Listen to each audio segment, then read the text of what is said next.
Howdy, friends. Editing Steven here.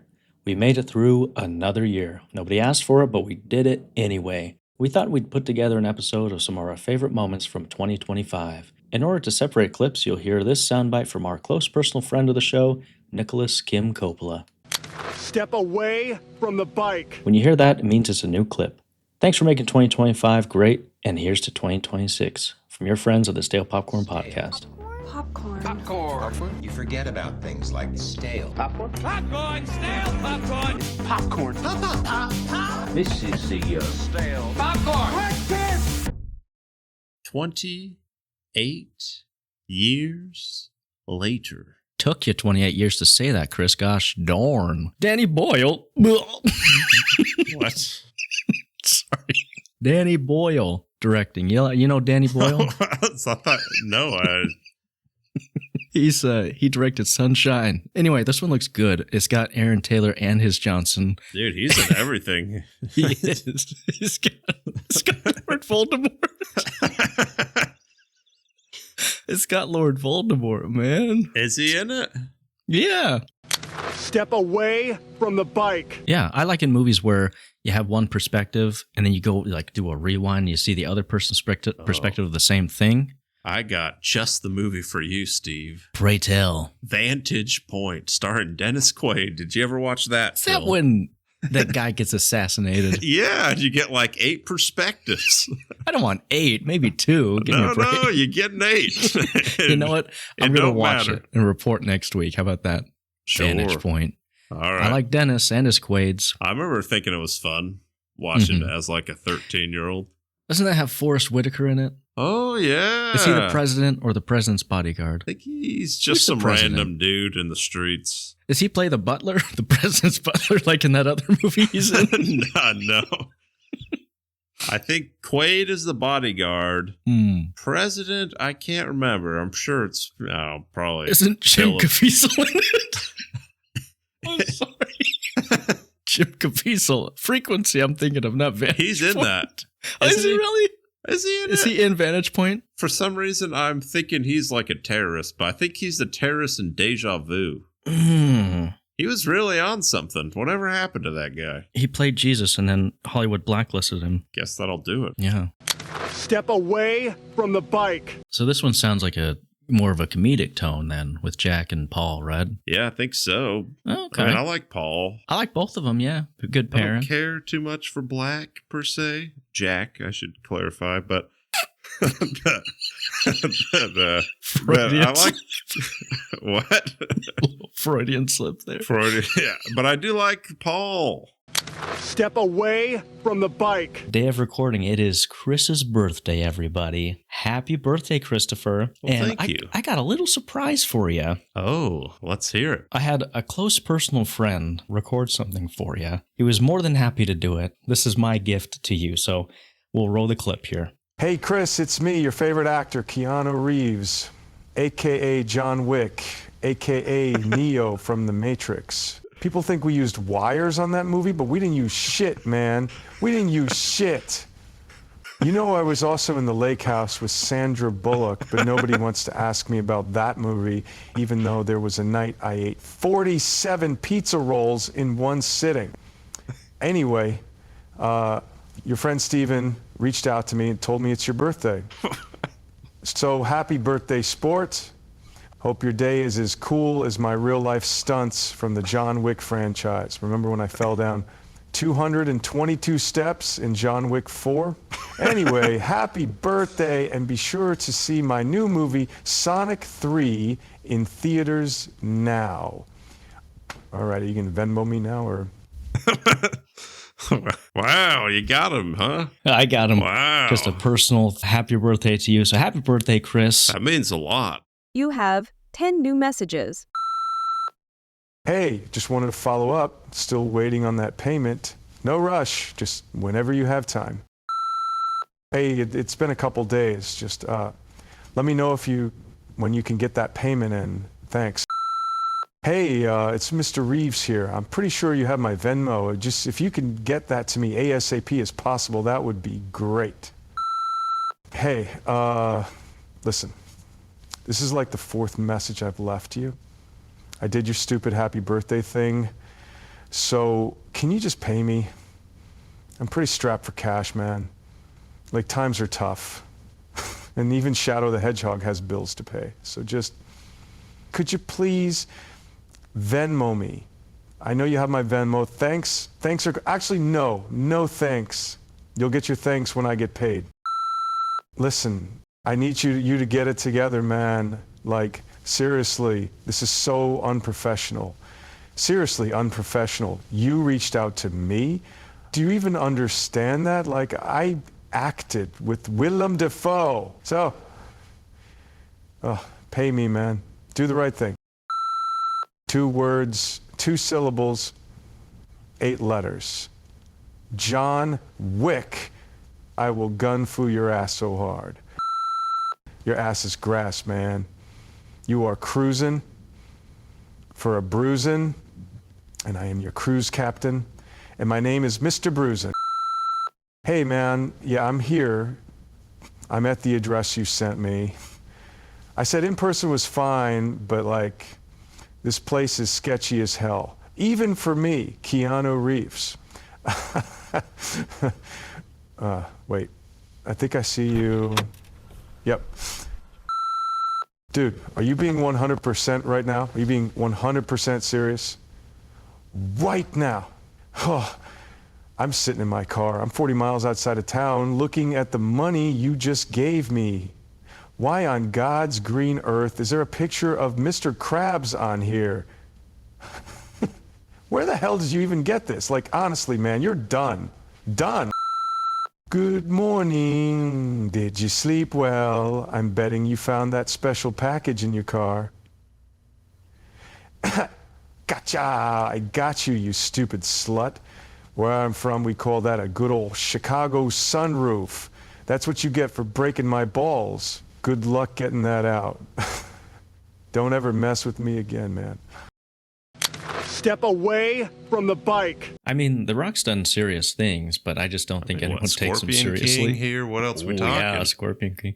Bloody San Andreas. He got, yeah, Skyfall or whatever, the one with the tall building. Yes, he's got one leg. Does he? I never seen it. He's got one leg. I don't know. I'm not laughing about the one leg. I'm laughing about him. How No, dumb he is. you're laughing at amputated Rock here. Sure. Yeah. Scissors won that fight. Very good. Hey, that was a really good joke. Thanks. I'm really proud of you. Step away from the bike. Will Smith. William J. Smith. Welcome to Earth. Welcome to Afterbirth. That's what he said to Chris Rock right before the famous slap heard around the world. Yeah. It was all just a misunderstanding. He thought Chris Rock was an alien. Yeah, it happens to the best of us here. It really does. There's talks of a sequel out of the old Will Smith. Now, if you just off the dome, what we're film? Talking iRobot, we're talking I Am Legend. Close. I feel like those would have been better. Oh, is it After Earth?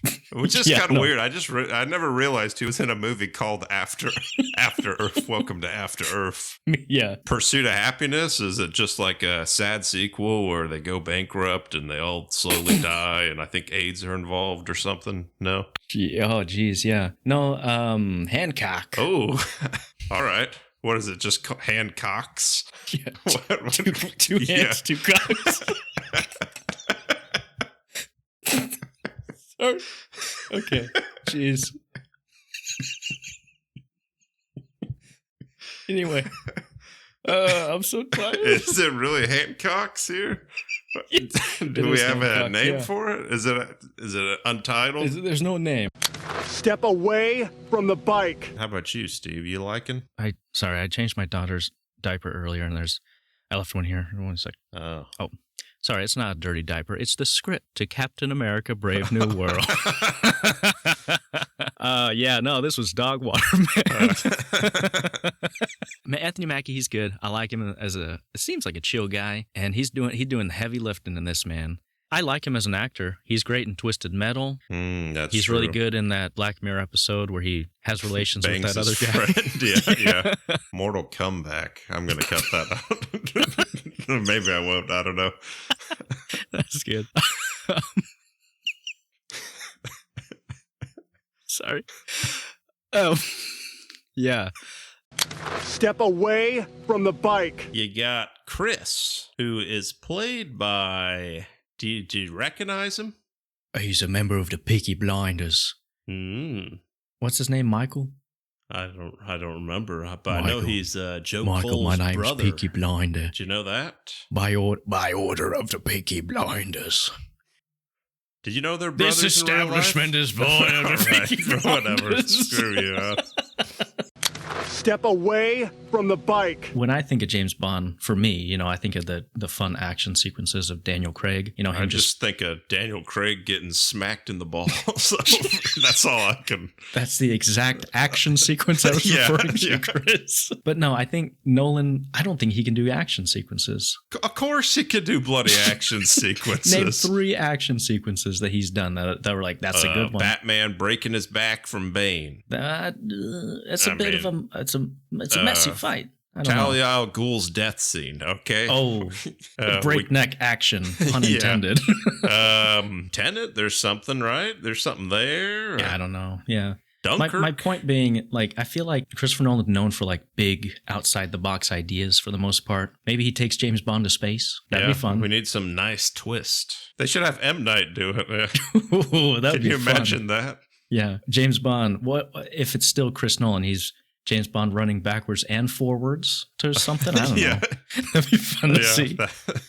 Also, another thing with Chris Nolan, he only tends to hire the same people for the most part. Oh yeah. So short list roster of who's going to be James Bond. Tom Hardy's the villain. Killian's going to be James. Oh, you think? His love interest is going to be Talia. What's her name? Yeah, I forget her name too. Talia al Ghul. Who could be? You got Matt Damon, which would be awful. Robert Pattinson's another alumni. He might be good. Well, now he's adding in some. You got the Tom Holland. You got Zendayas. You got Chris. You're hurting me. I think isn't John Bernthal in the new one? No, he is. He is. Hey, I'm a fan of his. Throw him as Bond. Wait. Wait, no. Does James Bond have to be British, you think? Probably, but... Then I throw contention for the ring of Matthew McConaughey. Isn't Brosnan Scottish? He's Scottish, you're right. Wait, you picture... Wait, you want McConaughey? Matthew McConaughey, yeah. All right. I won't take it shaken or stirred. Give me that whole bottle. Put it in the cup for me to sip it like a dog. You know what I'm saying?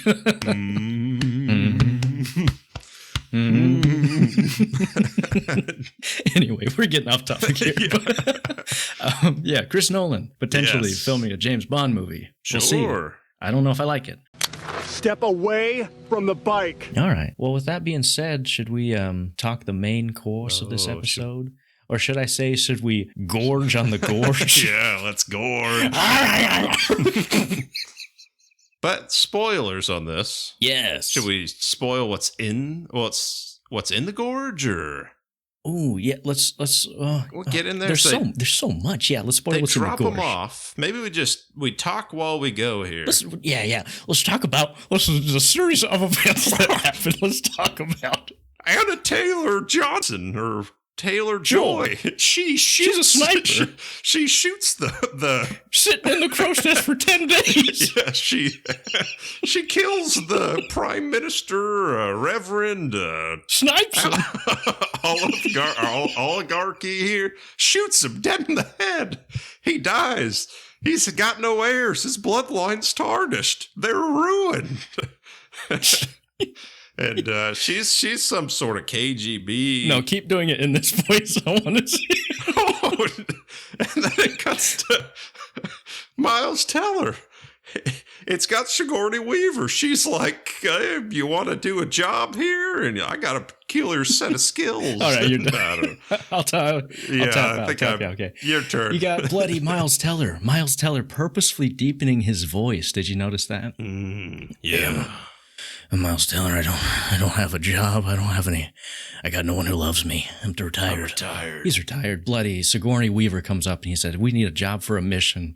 We need a mission for a job and we got you. We need a job for a mission. We need someone who can handle themselves. We're going to drop you in the middle of nowhere. You're going to run to a bloody tower in the middle of nowhere. You're going to be greeted by a black man in the middle of nowhere. Yeah, she said that. Yeah, her words, not mine. I wrote it down. Yeah.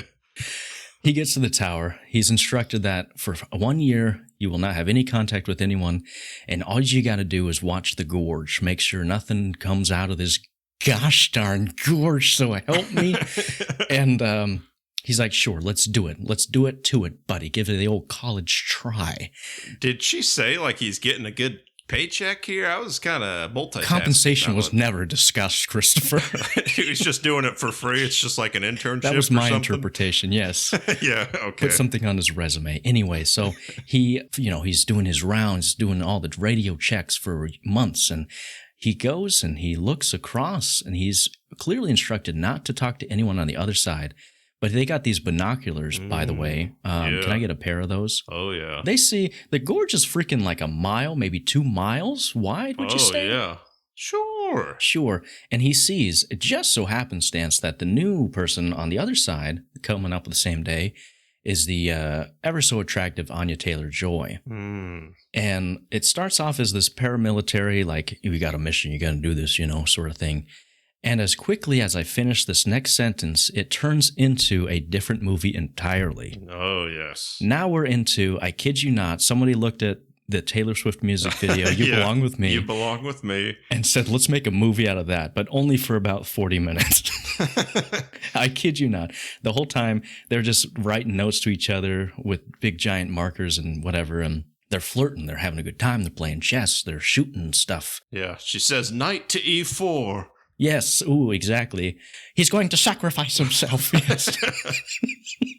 And they fall in love. They get loving on each other, bloody. He's writing poems. Yes. And he resolves one day, he asks himself, what's more important, this Gorge or this gorgeous woman? You know what I mean? I thought you were going to say this gorge in my pants. Yeah. I mean, either one could have been, yeah. Either or, sure. And what starts this is he sees her crying. And he's like, hey, what's going on here? She said, I just wish you could be here. And he said, hey, see you at 6. He bloody dismantles a rocket launcher and straps a zip line to it, runs across, and then he meets over there, and they have a grand old time. They're bloody flirting. They're drinking. They're eating dancing. Rabbit soup. They're dancing. talking love and life. They make love and laugh together, yes. Yes. Maybe she's pregnant. Oh, we forgot one of the most important thing before they meet together, by the way. Oh. What's in the Gorge? We forgot what's in the Gorge. Oh, yeah. What's in the Gorge? There's some... What's in the Gorge? Listeners, what do you think is in the Gorge? We'll wait for your response. Yeah, we'll find out next week. If your answer was Tree Monster Men from the World War II, then you're a winner. Yeah, it's like Bootstrap Bill's men. Yes. That got, they made love with the tree and they had offspring, and it's going everywhere. Step away from the bike. Sadie Sink. Stranger Things. Is that the bald-headed chick that runs around with a number on her? No. Oh, it's my brother. We're talking about Stranger Things. This was a few years back, and he's like, "Oh yeah, one of the guys got busted for having coke at an airport." And I was like, "Which one?" He's like, "The one that looks like he'd get busted for having coke at an airport." I said, "Say no more." Step away from the bike. Now, remind me, since you're a Power Rangers fan, in my memory of it, they have all the different color Rangers, right? Was the Black Ranger black? I don't think so. To my knowledge, in my mind, he was. But sure. I didn't really watch it religiously or anything. I didn't either. I just liked watching the dinosaurs turn into the robot, and then the kind of kaiju stuffed animal suit all over the city. That's what I liked. So you're not a true fan here. I'm not true. If it were the human characters, I would skip it or go do something else. And then when it came to do the flips and the action stuff, that's what I'd be into. When I Google Black Power Ranger, it's African American. Zachary Taylor. There's 40 of them throughout the years. Well, this is the one I remember. All right, sure. Now tell me, I don't know this. I'm just gonna Google yellow Power Ranger. What are we thinking the race is here? I think. Am I right? If this is what I think it is, I might watch the show. Sure. Oh, come on. The name. Do you want to know the yellow Power Ranger's name? Is it like a J.K. Rowling name? Trini Kwan. Is that her? Is that the actress's name or? No, it's the character. Okay. I feel better about it now. Let me tell you the actress's name, and maybe you could guess what I'm hinting at here. Sure. Let's see. Let me find this actress here. Thoi Trang. That checks out. Just Google Yellow Power Ranger and Black Power Ranger. I'm not crazy here. I didn't say you were, but yeah. Do they have a brown Power Ranger? Come on now. Step away from the bike. She ate the apple. She's laying down, and they're having like a funeral with her. Like, oh, and then the Prince Charming comes in, and he's sad and gives her a little kiss on the lips. True love's kiss. Mm-hmm. And she comes alive. I was just wondering, do you think anyone has ever like been at like an open casket funeral and like, let me try something, like just in case, let me cover the basis. That has never entered into my mind in my life. I was thinking in the movie, I'm like, yeah, sure. Someone's had to have like, you got a Disney adult, trying to imitate art, and I'm sure, Chris, yeah, they've tried it and to no avail. Goodness, who thinks like that? I'm talking about you, not the person who kisses. Step away from the bike. Moving on, Chris. I know you're not a fan of Malcolm in the Middle, and by that I just mean you haven't seen it. Uh-huh. Well, for the people who are big fans of the Malcolm in the Middle revival series, Dewy, if you know Dewy, he's got the big ears, a little weirdo. Yeah, Huey and Louie, I get it. Sure, he's not coming back to portray Dewy. Drug addict? What happened to him? Well, it says Eric Sullivan, originally who portrayed Dewy, has chosen not to return. You doing a live-action Dumbo? Got him. Chris hasn't even seen the show, and he got him. I roast the kid, man. Yeah. Well, he's older than you nowadays, but well, it's easier to roast kids and funner anyway. But yeah, exactly. It says Sullivan has stepped away from acting since 2006. Reports indicate that he has consistently declined to participate in Malcolm in the Middle reunions and has expressed zero interest in returning as his acting career. I heard he was doing the remake for Elephant Man. Oh, come on. I'm killing this kid. Well, you are. Got another one up your sleeve? I don't know. They're going to cast him in those nature documentaries. Yeah. Step away from the bike. He's a creature feature that'll reach through the speakers, Christopher.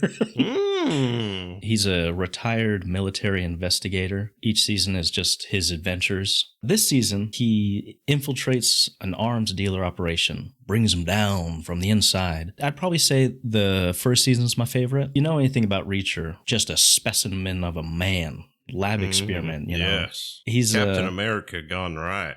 Yeah, they make him look like huge in the show. He's a walking refrigerator, Chris. You'd let him give you a reach around. Oh, throughout the whole series, like nobody can challenge him physically. Like he can fight anyone, no problems. And this season, that changed, Chris, because we got to see him face off against, I forget his name. He's like 7'2". Yo, there it is. He's like a modern day not Iron Giant. I guess Iron Giant, sure. Andre the Giant. Jack and the Beanstalk. Exactly. Jack Reacher and the Beanstalk, yeah. They tease you, the fight between them the whole season. And in the last episode, you get bloody refrigerator fighting a vending machine. Oh, wow. It's pretty fun. Saying you got to really reach your arm up there to get the snacks. Exactly. Chris, I'm loving these puns. This is why I'm friends with you, buddy. But yeah, that fight. He's a real jack of all trades. Oh, goodness. You're on one today, man. I like it. Thank you. Keep it coming. That fight, it's fun. It's like 15 minutes long, and it borders on like Family Guy versus the chicken, or just keeps getting outrageous. A lot of choking involved. Oh, goodness, Chris, just rounded them off. I love it. Goodness. Step away from the bike. Chris, do you want to dive into the main course of this episode? I'm diving. Do you mind if I start us off? Sure. To be honest, Chris, I actually found it quite engaging, just right off the bat. A lot of good information, I'd say. It's a 1925 autobiographical manifesto. The book outlines many of Hitler's political beliefs, his political ideology, his plans for Germany. We're talking Mein Kampf, right? Is that? Yeah. That's what I did homework on. I don't know. Yeah. Step away from the bike. I'll share Con. Everything is dialed up Con to 11. Air. Oh, come on. Everything's dialed up to 11. Everything. James Con. Stop this. I'm talking. I'm sorry. You get me sidetracked. Everything's dialed up to 11, Chris. The acting, the saturation. I likened it to the movie equivalent of like a 10-year-old with like Cheeto-stained fingers asking if you got games on your phone. That's this movie the whole time. Star Wars. Con Solo. Gosh dang it, man. Listen, I appreciate it. Yeah. I appreciate it. I see Harry what Potter. Con Weasley. All right, sorry, yeah. Step away from the bike. This one is from Stale Popcorn Pod.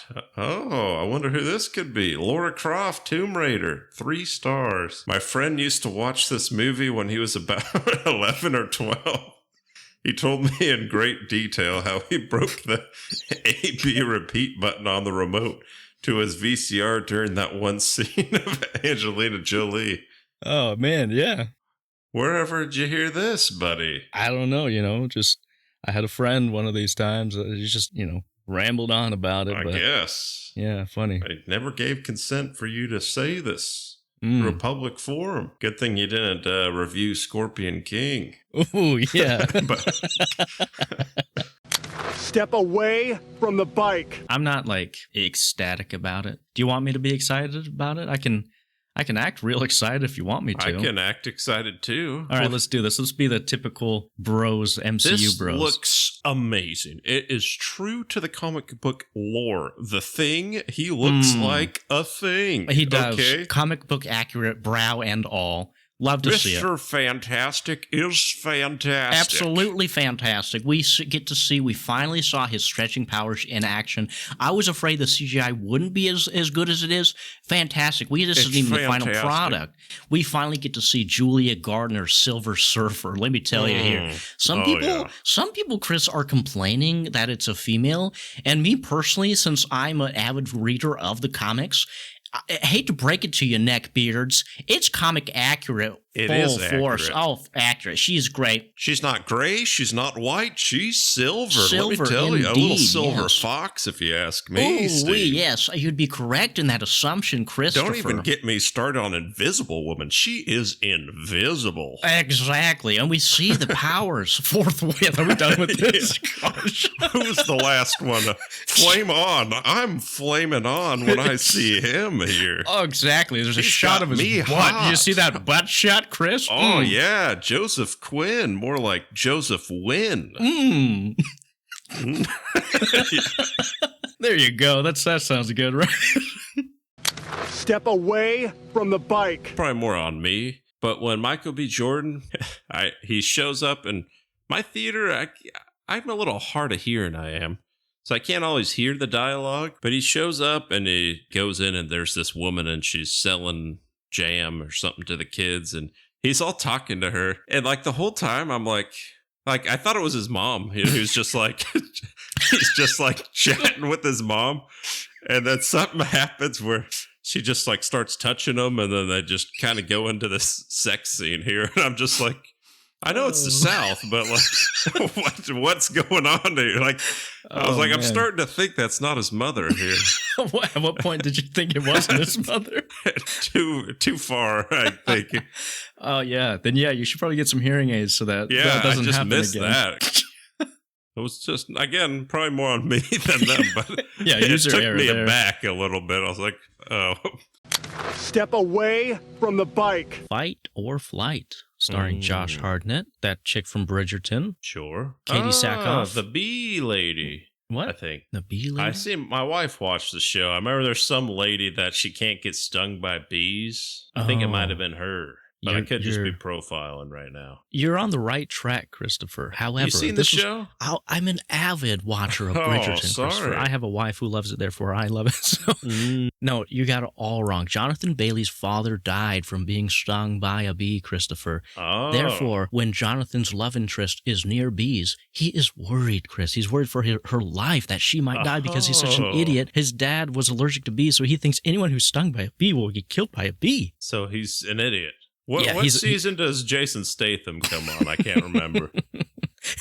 He just appeared on the wrong set. He's looking for the He's Meg. like, hang on a second. Hang on. Yeah. This ain't no Bridgerton.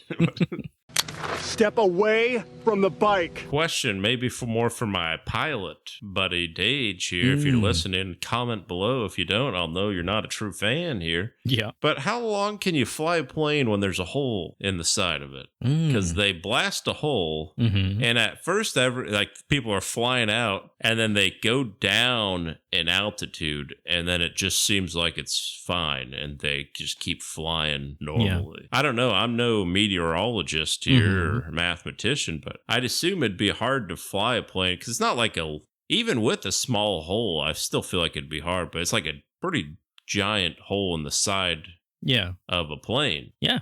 Comment below. My extensive knowledge of flying planes and Flight Simulator, I got kicked out because I kept trying to fly the plane into a specific building. But anyway, that's neither here nor there. But comment below if you know that answer. Chris, that was a good. Step away from the bike. I seen Shadow Force. You heard. Is this with Kerry Washington? It is. And Idris? All right, buddy. It's not Idris, okay? It's Mr. Echo. Oh, okay. Actually, I have no idea. I don't think it actually... I just took a shot of the dark. Maybe it's... We're going to see who's wrong then. I think it's the new Snape, actually. Ooh. Papa Isidu? Oh, no, it's Lupin. Oh, it's Bishop. Yeah. It was Bishop, that's right. The concept. What, you seen the tray? You know what it's about? I've just seen a poster. Let me tell you if this sounds familiar. There's two parents, and they're both spies. And basically they end up falling in love. And they have a baby, and they end up getting out of the Secret Service, and they're kind of on living in hiding. They want to raise this kid, and they don't want danger following them. Does this sound kind of familiar? It sounds very familiar, Christopher. What does it remind you of? Is it the Cameron Diaz, Jamie Foxx? What is that called? Spy Families? Get back in action. This one, Black in Action. I was going to say, it sounds like a Can't Buy Me Love, Love Don't Cost a Thing situation, if you know what I mean. Yeah. I go to theater. It's about half full, maybe.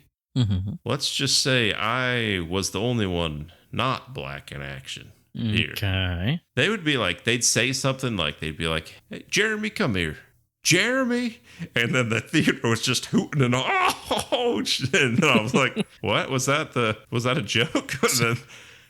And also, just like keep in mind, normally you go to a theater and it's just like silent, like you sit and watch. It's like if you have something to say to the person next to you, like whisper, like, "Oh, that's kind of what happened there," This one, it just like felt like we're eating lunch at a Subway.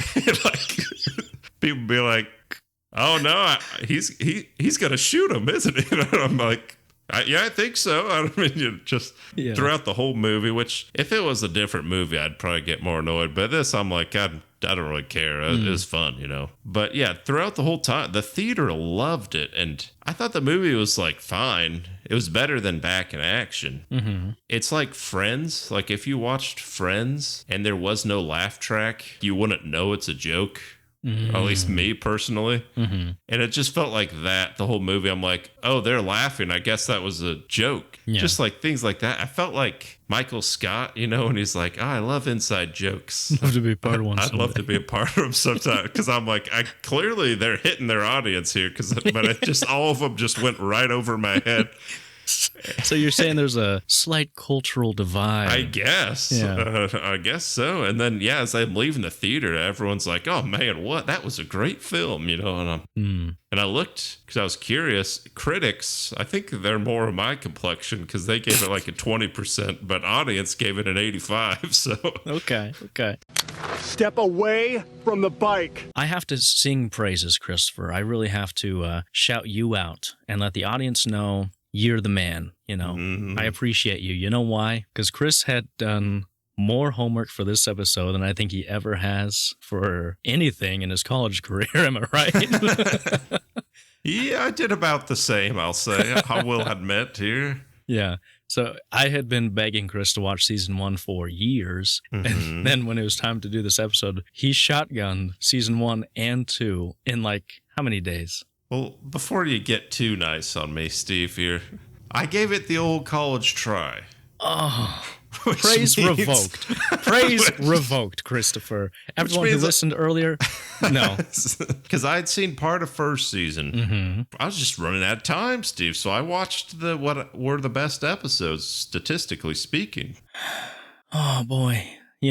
Praise is revoked. We've established that. I get it. It's a lot to watch. And, that's why Spider-Man told those kids, eat your green vegetables. Because if you watch the whole thing, you could do backflips. Want to know what I tell him? I'm going to put some dirt in your eye. Yeah. Step away from the bike. If you would have brought others back, bring Paula Patton back.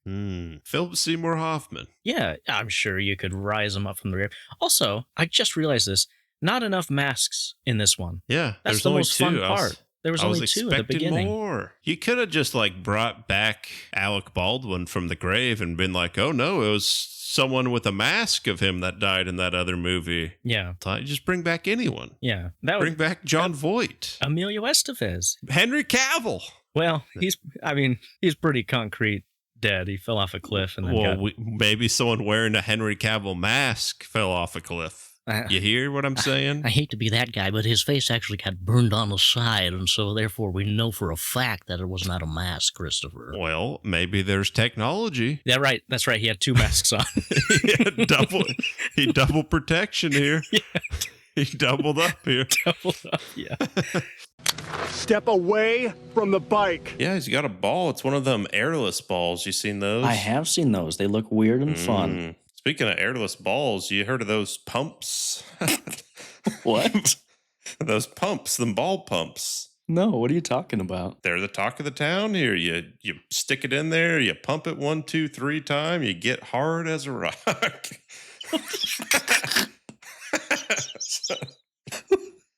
the ball, that is, I should.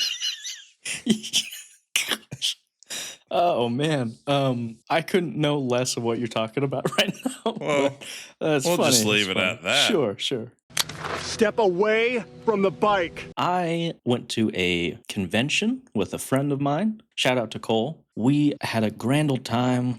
We played some video games at this convention, met some people, met some folks. Chief of which, I met Billy Boyd, a.k.a. Pippin. Pippin Beat from him Lord of the 3 Rings. times in a row. Billy is awful, yes. Oh, yeah. Hold on, which one's next? No one's going to know that reference. Hey, throw it in. The clip was, I'm sure it's on YouTube somewhere. Yeah. Billy is awful. One of the worst game players of all time. You'll be playing a 2-player game and you'll go, Billy, press X. And he'll be like, Hang on a minute, hey, wait, which one's X? Yeah, no, so we met Billy Boyd, got to talk to him for a bit, shook his hand, and then the whole 9 yards. It was a great experience and had some grand old fun. I'd say that was more enjoyable than watching any movie, just hanging out with the buddy all day. And yeah, so good you're times. saying he's not dead? He's not dead! Yeah. Yeah, no, he's alive and well. But it was also cool. We didn't get to meet, but we saw Elijah Wood, Dominic Monaghan. Yes!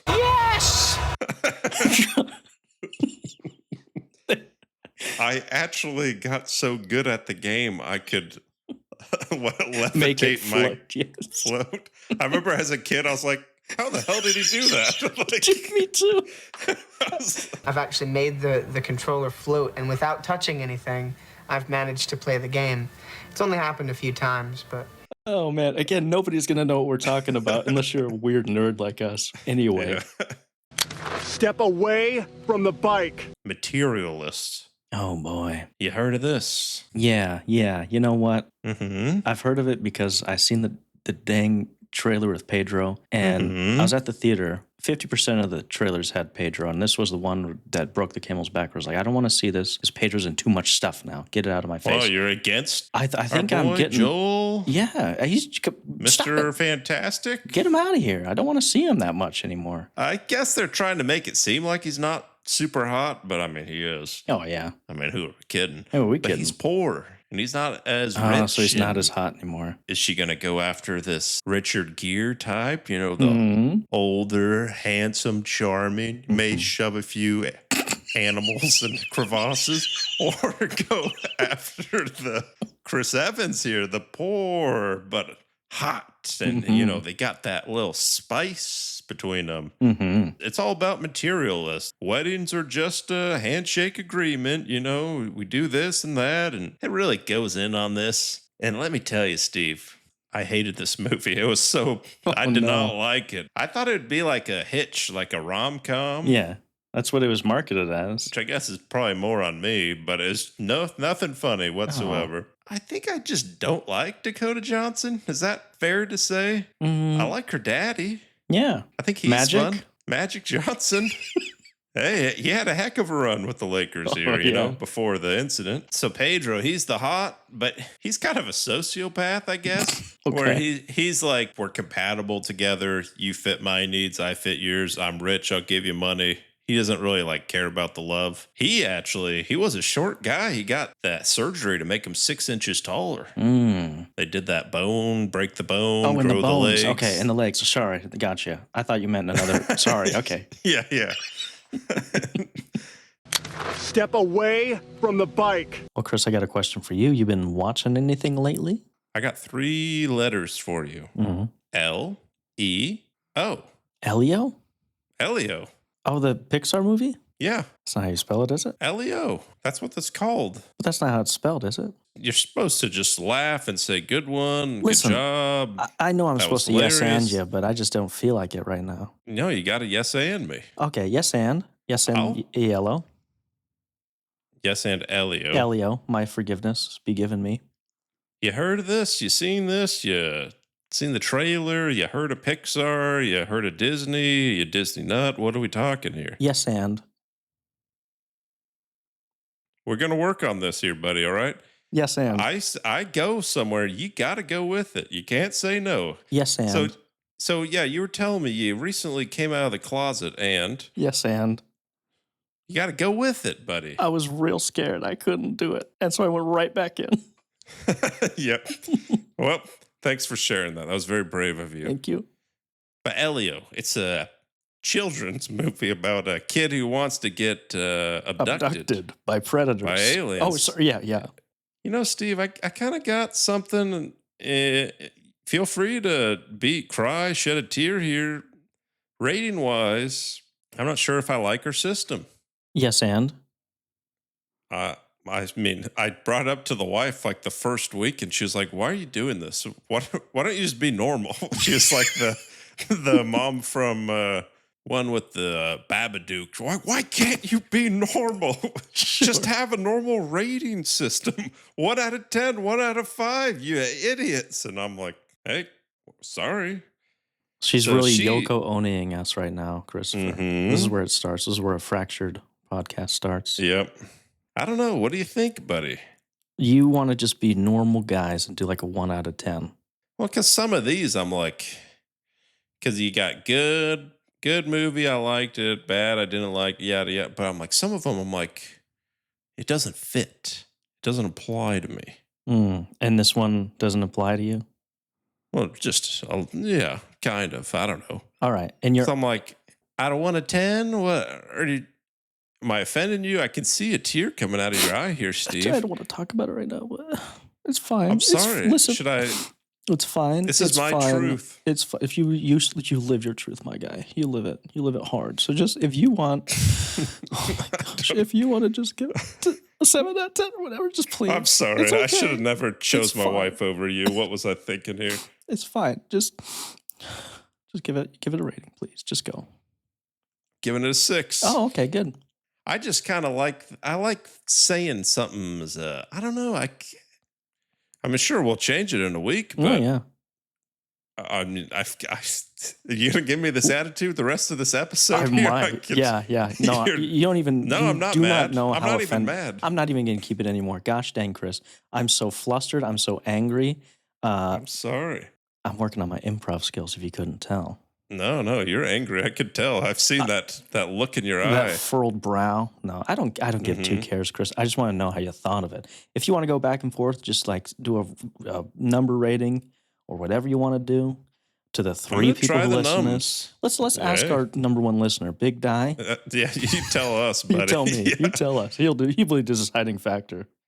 Step away from the bike. I'm going 7, but maybe it's just because I had a good experience and Yeah. my expectations were so low. How about you, Steve? Gotcha. Okay. I would not recommend it to anyone ever. All right. Yeah. Solid 3 out of 10. As solid as Wow. I can give. Is that your lowest for the year? Oh, yeah. No, this is no competition so far. This is my megalopolis Wow. for 2025. Goodness gracious, you know what? Geez, if you spent money on this like me, I'm writing a letter to Universal to get my money back. We'll see how it Wow. goes, but oof. Steve, I've seen movies that would make you wake up in the middle of the night screaming in terror if you think this is a 3. All right, well. You ever been in a storm, Steve? Not a thunderstorm, but a storm of fists All right. raining down on you, hitting you in the chest. So hard. So hard, you think your heart's going to stop. You ever seen a movie like that, Steve? Yeah. It was Megalopolis and this. Step away from the bike. I think we did it, Chris. Got We through did it. another episode. This is a quick one. Want to talk about something else while I got you here? Sure. I got a bone to pick with you. Okay. Quit reminding me to do my Duolingo every day. Why? I have a 667-day streak. Don't think I'm going to do it, Christopher? No. Every day I wake up, it's like, Chris, remind you to do it again. I'm like, shut up. You on I've your been what, like inviting 5-day streak? Yep, I'm going hard. Step away from the bike. I thought of something random for that Superman that I didn't bring up, but do you remember how James Gunn kind of got in hot water? Was doing an interview and he's like, I was getting mad, but it's probably just some Indian boy, commenting on it. And then like the next interview is like, I love India, praise Allah. He's going, I love all this. And then I was thinking the movie, because you're like, Superman actually saves people, and it's like, unlike Man of Steel, where everyone dies, except one person gets shot in the head in this movie. In which you guess who it was? I see what you're on to, James.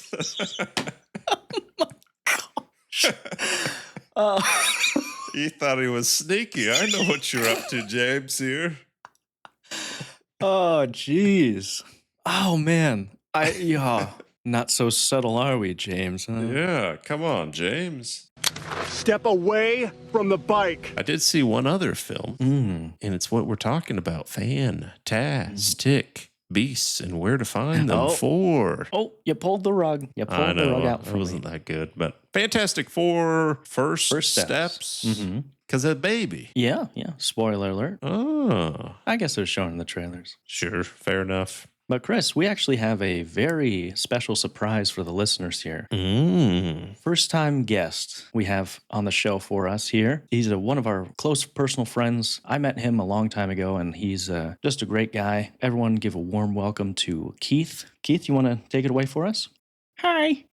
As Stephen mentioned, my name is Keith, and I am the proprietor, the sole co-founder of the YouTube channel and podcast, In Feige We Trust, a weekly podcast where I talk about all things Marvel and the Marvel Cinematic Universe. I started this podcast about 12 years ago when I wanted to have so much Marvel pumped into my veins, and it's just launched into the juggernaut that it is today. We have over 12 subscribers and 4 listeners on all active platforms, and I'm just really excited to be here with you fine young gentlemen. Now, if you'll indulge me, I am a self-proclaimed PhD in all things Fantastic Four, so you can feel free to ask me anything you'd like. But with your permission, fellas, I'd like to dive into the cinematic equivalent of the second coming of Christ. And, this is one of the most defining moments of my life, along with the first time I beat The Legend of Zelda and holding a girl's hand for the first time. This is what life is for. This movie made me feel things made me go through so many emotions, so many larger-than-life characters in the thick of it. When I see Reed Richards juggling responsibilities of being a husband and a father, saving the world, I can relate to that. Whether or not I should wash my sheets for the first time in 8 months. Oh, Keith, sorry. Sorry, Keith had to run. Yeah, why are you laughing at Keith? You scared him away. Keith, you want to come back? No, I'm done. Oh, sorry. Keith, he's a good guy. He's a good guy at heart. Sorry about that. But I had so many questions for him. Do you want me to bring him back? Sure. Okay, Keith? Okay, I will. I promise. All right, I'm back. What kind of questions you have for me, Christopher? So some say you started your podcast in 2013. Correct. But you waited till after Avengers. So can you just clear up the misconception that you're just kind of piggybacking after the success of Avengers and you weren't a true fan when you went through the trials of Incredible Hulk? Well, I had some financial difficulties back then. I couldn't afford the equipment for my podcast. Living on welfare is hard enough. Buying McDonald's 4 times a day is hard enough. And so it was only then when I was able to scrimp and save and eat all the lint from in between my couch cushions as meals as I could save up for my podcast equipment. Again, the podcast is called In Feige We Trust, and it's been going well so far. Can you tell me about Dr. Doom? Does he fly? Does he got laser powers? What does he have exactly? Oh, absolutely. Dr. Victor Von Doom is found in the Marvel Comics, issue 42, episode 4 of the Marvel Comics. He's a man. A man among men. What isn't he, man? He's got, his name's Victor. Middle name.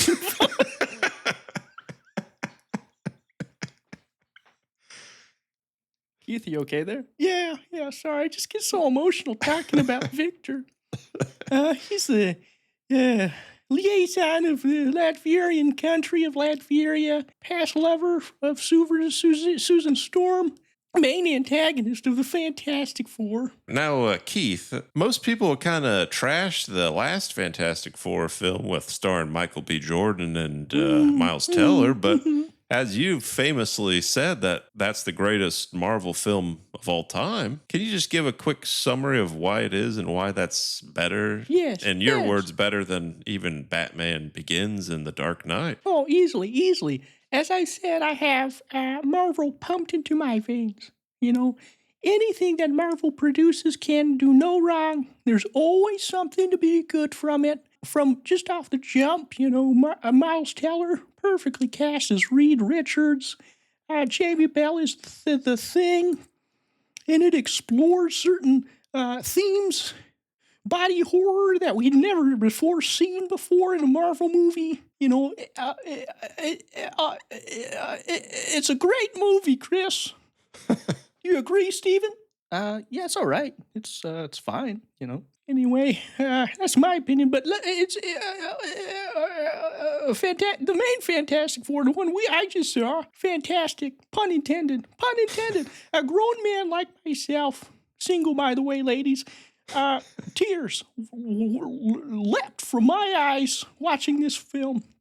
Well, tears of joy, I'd say. Anyway, I have a Totino's pizza on at my house. I got a skedaddle.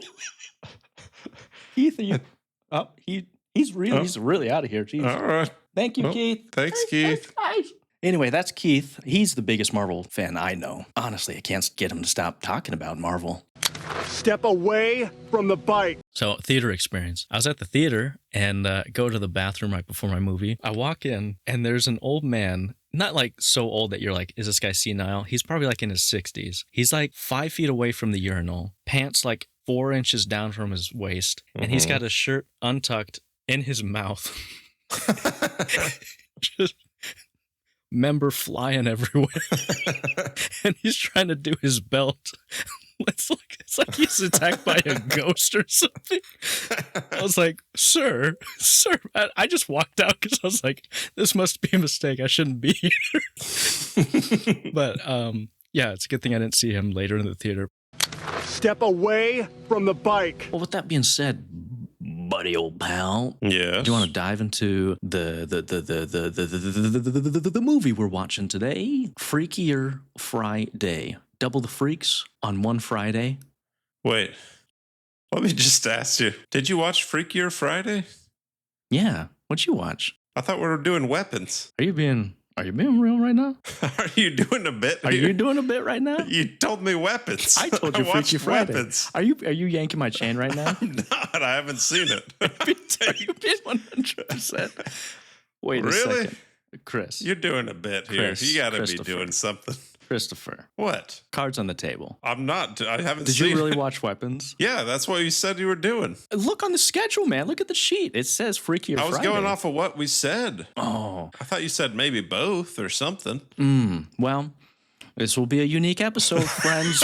Oh, jeez. You haven't seen it? No. Oh, Wow. man. You know what? Something Well- even told me to text you earlier because I was like, in my mind, it was solidified. Oh, yeah, we'll watch Freakier Friday because you even told me, you're like, oh, yeah, my wife's looking forward to that. Yeah, my wife's looking forward to that. I saw it with the wife earlier today, and I was going to text you because I was like, I really want to see Weapons, but I don't have time this week. And something I just never got around to texting you that text, so I'm Well, sorry. So what are we live on air? What are we doing? What are we doing, Chris? I don't know. How about this? I'll give because do you want to see Freakier Friday? I mean, I'm sure I'll watch it. My wife saw it. She liked it. Well, then do you want to exchange reviews? The thing with mine, Steve, Yeah. is like literally the first thing on my notes is going blind, please. Gosh, dang it. What do we do? So, I mean, I don't really want to say anything. Oh, man, that's tough. You know, do I bite the bullet for the good of the show? No, don't. I want you to see it, Oh, Steve. man. I'm at a loss. What do we do? Yeah, I mean, you could spoil Freakier Friday and I can act like I care because, I mean, who cares about the plot, really? I mean, I assume. Yeah. Weapons is good. I liked it. Okay. But again, I can't really go into much. Dang it. It's very barbarian-like. Yeah, which is great. You know, Going blind. Yeah. Okay, here's the thing. Last chance, Chris. This is a fun bit. Uh-huh. You want to talk about Freaky Friday now? Let's talk about Freaky Friday. I was hoping this was just a really long bit. Well, Okay. I assume you're not doing a bit here. I'll show you the ticket stub I have for Freakier Friday. I hadn't seen Weapons. Yeah, gosh, I can dang. act like I seen it. Okay. You can watch Weapons I do wanna tomorrow. s- We could finish this later. Ooh, that actually. Should we report back? Is this a Should we two-parter? How do about a you pause? go? You go. Yeah, pause this. I'll You go go see watch- Freakier Friday. I'll go watch Weapons. How about that? Yeah, That and sound we're good? back. Okay. I think that would make more You should watch Weapons, though. It's good. Also, it would be just a fun juxtaposition to have a Disney Channel movie mixed in with what I You know. hear as just a real grown-up of a movie, you know, Well, Christopher. there's a lot of kids. Well, there you go. Okay, so let's do that. A seamless edit here will happen for the audience, but for us, I'll see you in 24 hours, I guess. I guess. All right. I'll talk to you later, All buddy. right, love you, honey bunches of Love oats. you. Yeah, take care. Step away from the bike. We thought we'd do some audience participation. So on the Instagram, I threw up on our story. I said, ask us anything. And we got some feedback. So I thought it'd be fun to do that. Maybe we'll come up with a segment name for this show or a name for this segment of the show. Sorry, I had a stroke there for a second. Yeah. But here's some questions. First one, this is from Dallas Goes to the Movies on Instagram. Check him out, by the way. Fun channel. Follow him. He said, what's better, Human Centipede 2 or Citizen Kane? Well, Now, to that I say, Chris, I mean, it's an obvious choice. One's considered the greatest movie of all time with timeless themes, fantastic acting, and the other one's Citizen Kane. yeah, that's what I'm thinking. Oh, yeah. Yeah, I haven't actually seen either. So I assume they're probably pretty similar. Or Yeah. Citizen Kane, Centipede Kane. Man, They got a that'd be couple of the nice same letters in there. crossover. Yeah. Well, Chris, I think this will really showcase our willful ignorance here because I haven't seen either of them either. Yeah. Real cinephile film But bros. I hear a lot about that Human Centipede 2. How many of those do you think they made here? Probably 3. Okay. 3's a crowd, right? A Is crowd of 2 like centipedes? a lot worse than the first, you reckon? Or Probably. they ever make a Citizen Kane 2? Ooh, that's true. I mean, just by virtue of being a sequel, it's better, right? It's better. That's what I say. Yes, clearly the source material wasn't good enough in Citizen Kane for them to make a sequel. The best movies, they got 10, 12. I mean, how many bloody Tremors are there these days? How many Fast and Furious, yeah. Exactly. Yeah, that's how we gauge our quality of movies, how many there are. So, yeah, I'd say obviously it's twice as good. Because it has the letter 2 in it. The only thing missing is should have been 2 human, 2 centipede. Oh, very good. Very good. This next one comes from the Meandering Movie Podcast. Good friends of ours. Go check them out. They got a YouTube channel. They got a cool Instagram. Good friends of the show. They asked about Keith's whereabouts and what he's been up to. And to that, he's been doing pretty good. I think he's thriving. He's doing good. Did someone say Keith? Hey, Keith, how you doing? My ears are burning. I couldn't help but hear my name spoken about in the third person. So what you all fellas talking about here? Keith, we're talking Human Centipede 2 or Citizen Kane. I know you've seen both. Well, just from a cinematic standpoint, I gotta put all my chips in the Citizen Kane category by virtue of it being one of the greatest cinematic masterpieces this side of the Mississippi and the other side of the Mississippi. Hey Keith, I know you're an avid Human Centipede, a cinephile, if you will. Remind me, what's the difference between the first and the second one? What were the main plot difference? Oh well,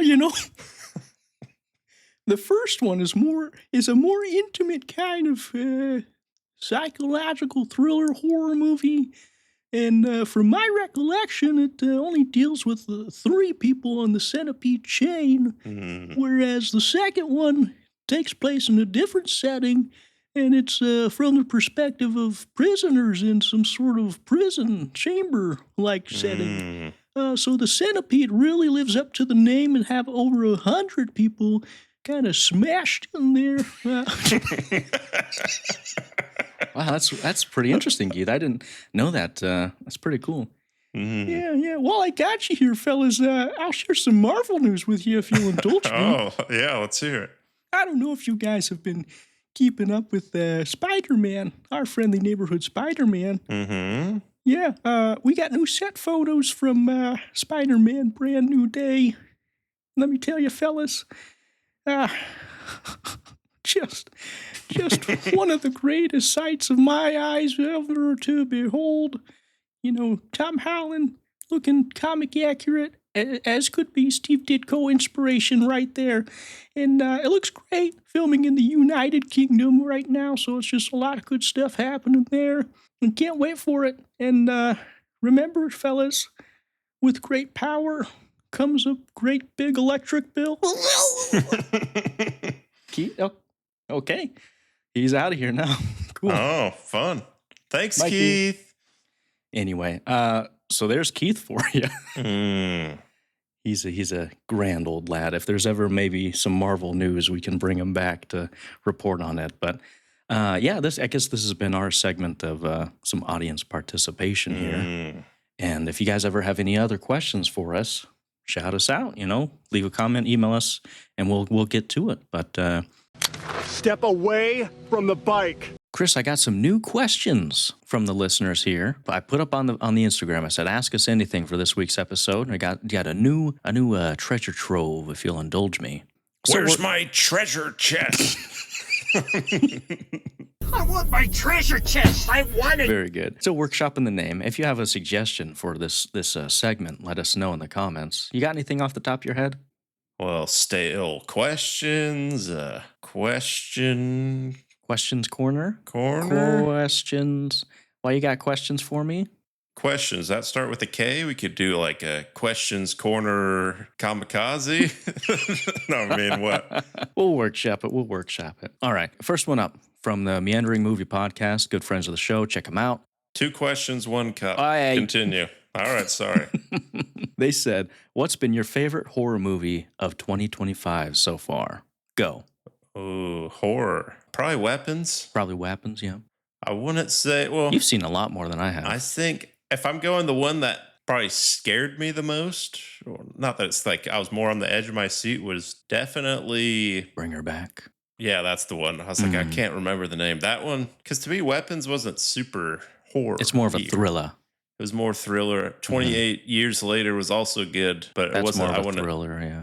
So I'm gonna say Bring Her Back. As far as that one's, it's pretty good. And it's tense. Yeah. So I'm saying that. How about you, Steve? Good choice. Good choice. I haven't seen that one, but I've heard nothing but good things. Of the ones we've seen, I'd probably say Weapons, and then close second, Sinners. And those two, they're not really horror in the traditional sense, I guess, but close as I'm going to come. But Meandering Movie Podcast. Whoa.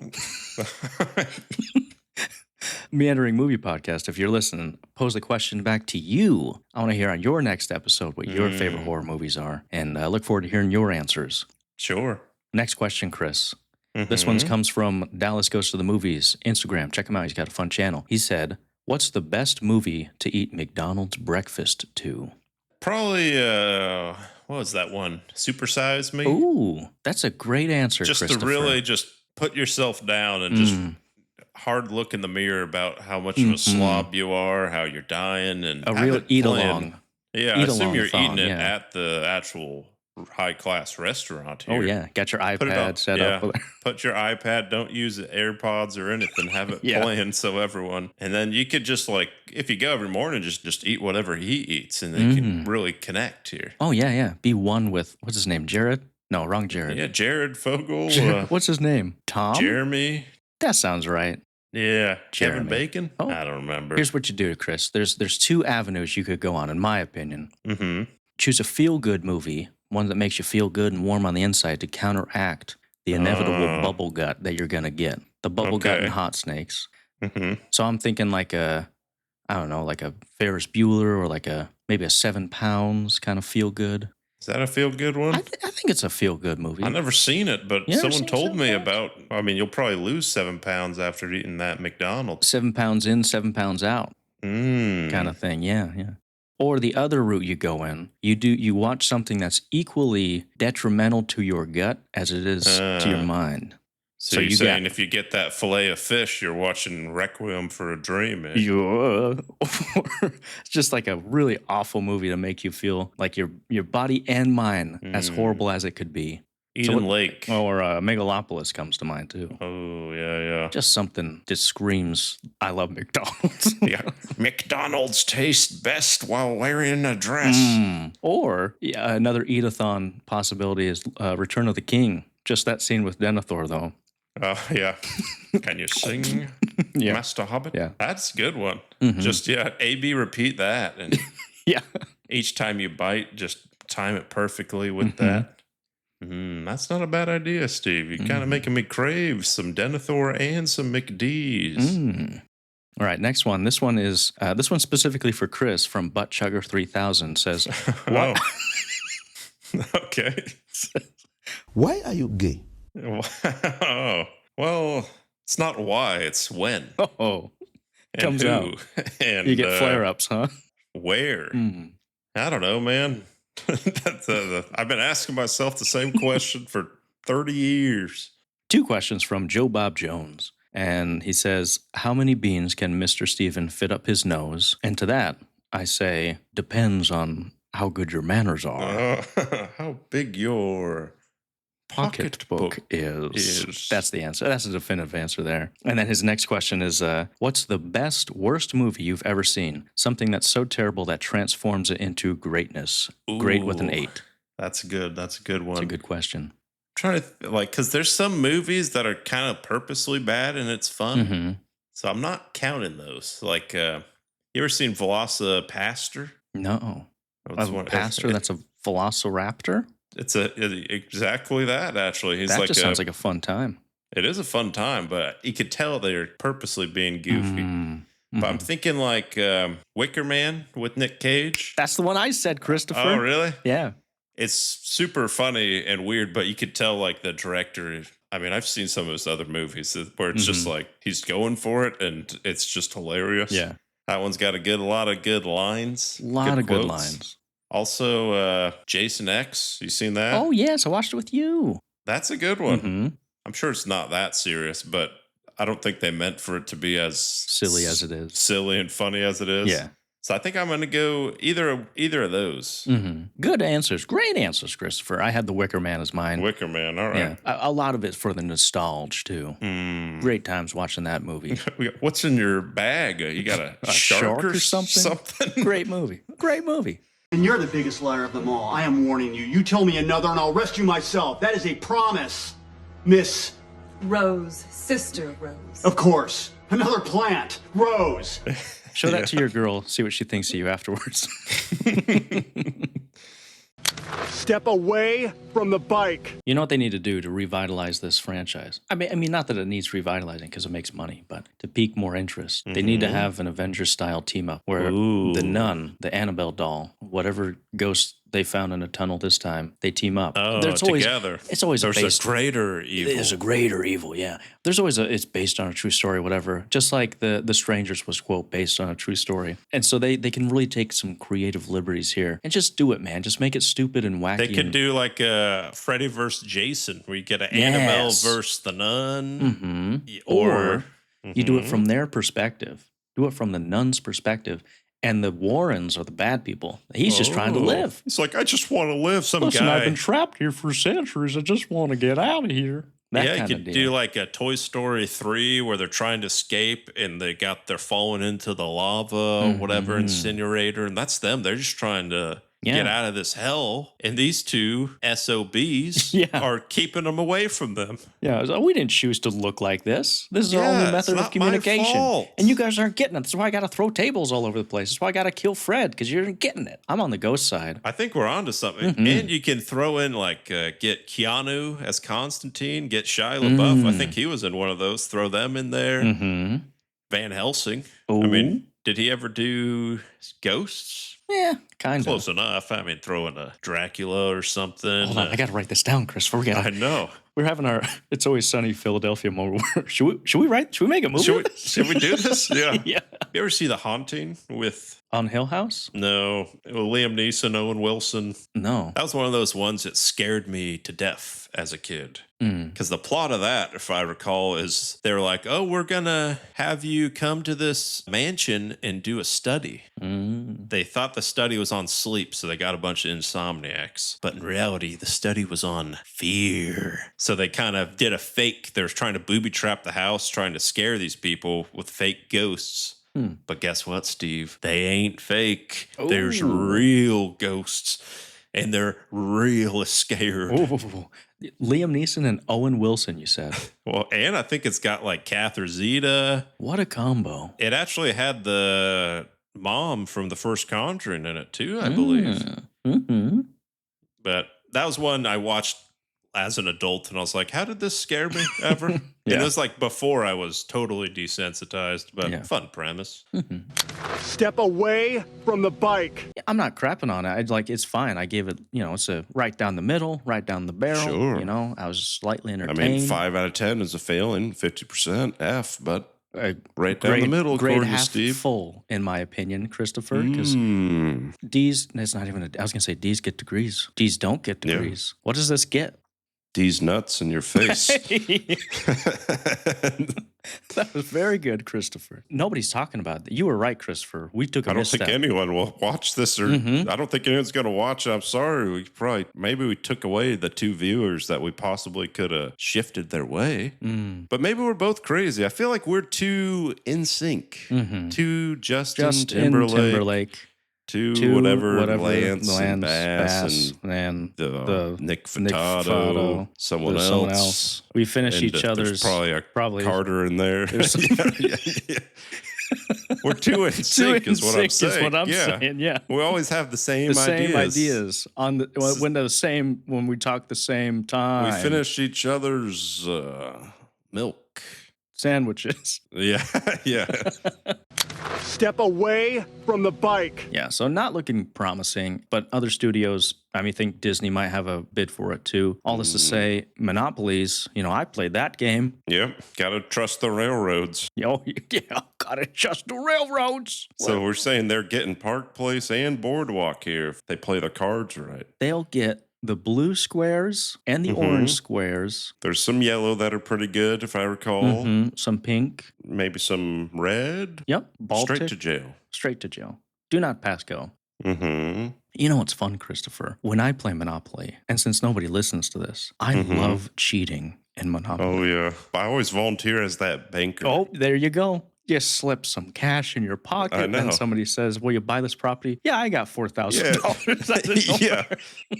You know what? I'll pay 5 times the market price for your Baltic Avenue here. Money is no object. That's the real game, because everyone's always focused on buying whatever, whereas us intellectuals are focused on scheming. Just like that billionaire grind set. We got that grind set on stealing money from the poor and using it against them. We're bloody Littlefingers, Varys out there. Is there anything worse than a Monopoly loss? Because, like, you go from such a high, and then you land on one of those hotels, and you're just like, I'm ruined. Yeah. I got to mortgage all these properties. It's just such a crippling defeat. Yes, and you can tell a lot about a person how they play Monopoly, too. You got the jokesters, you got the ones who are always trying to strategize, and then you got the table flippers, which is what I used to be. Until I got smart and just realized you can steal all the money. Yeah.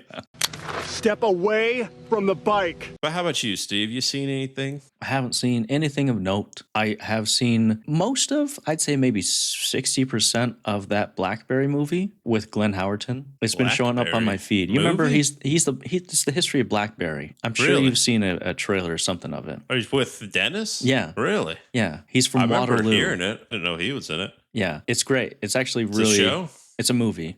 Oh. I'm green booking it, if you will, where on YouTube where just clips pop up and I'm like, yeah, that's a fun movie. And so I've seen most of it. It's pretty good from what I could tell. From the clips. All right. Fair enough. There's a clip of Dennis going full Golden God. I'll throw a clip in. It's hilarious. He's like, I'm from Waterloo, where the vampires hang out.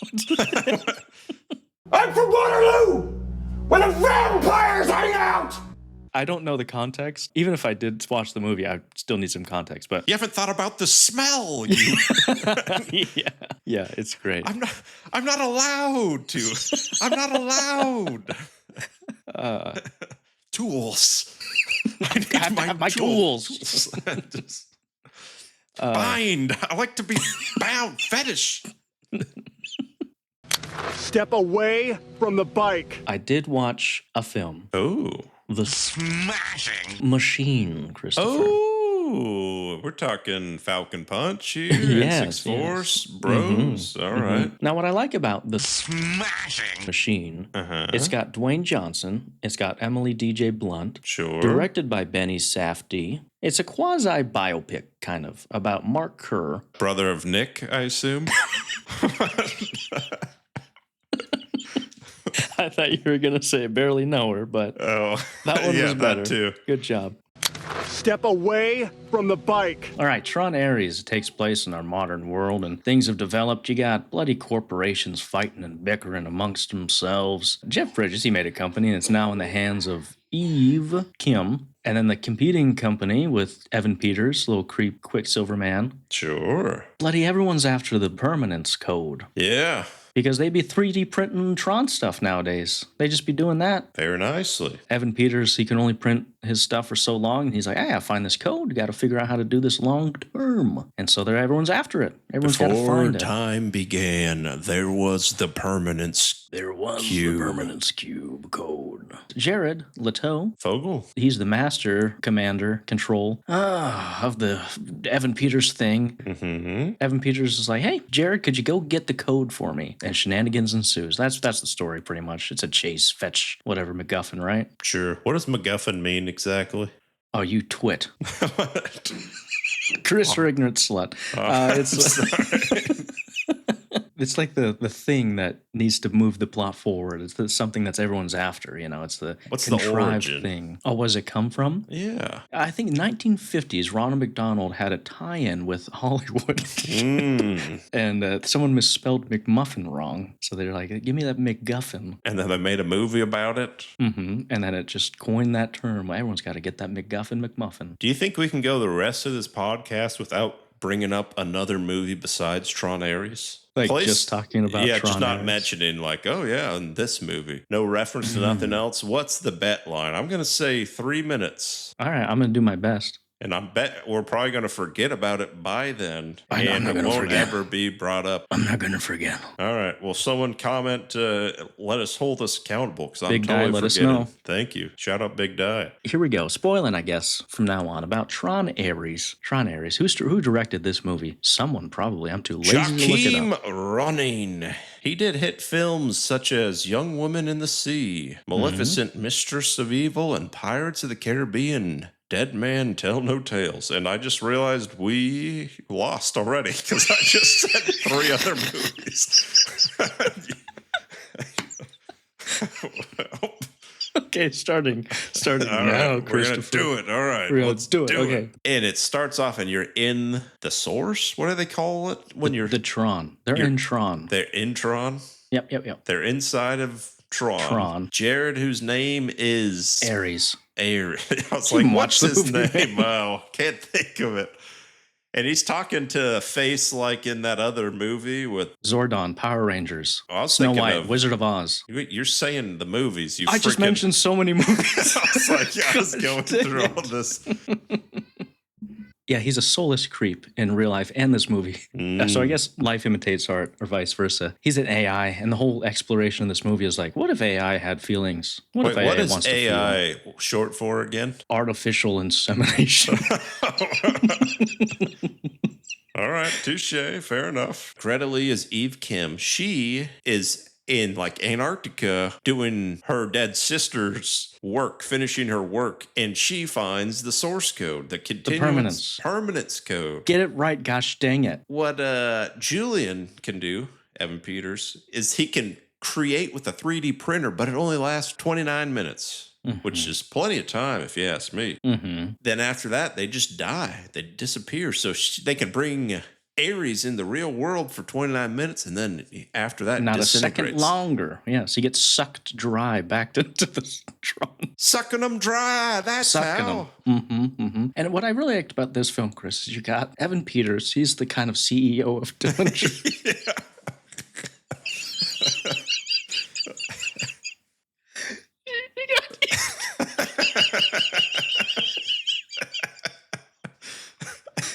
Trying to find the permanence code.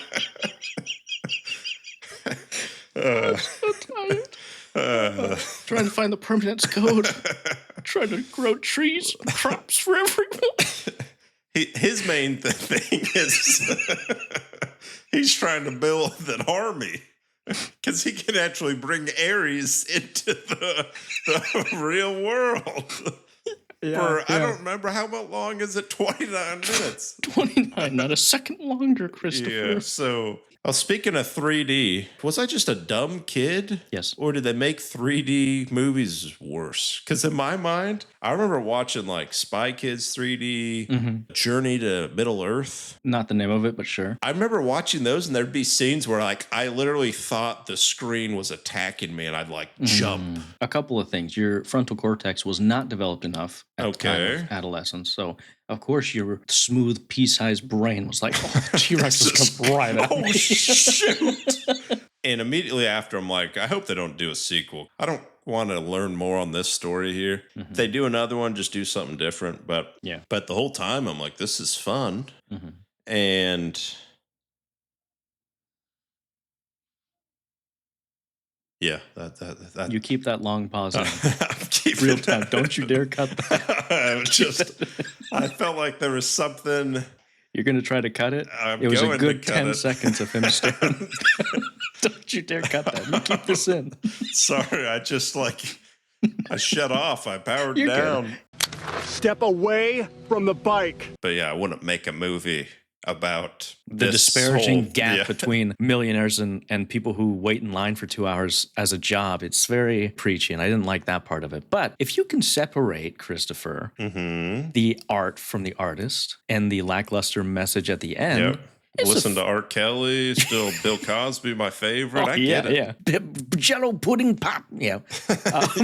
Aziz Ansari, he's a funny guy. He wrote and directed this. At the risk of sounding racist, I'm not. But I wondered if there was another Indian man who could play it better, and my mind went to Kumail Nanjiani. I was like, I think it might have been better if this was him, because it got me a little, The Big Sick. Mm-hmm. Give me a little bit of those vibes, right? Great movie. But you need someone who you can kind of like empathize with. And Aziz Ansari, maybe it's because of the Riyadh thing, maybe just so whatever. But I was like, he's kind of a complainer in this a lot. He's like, no.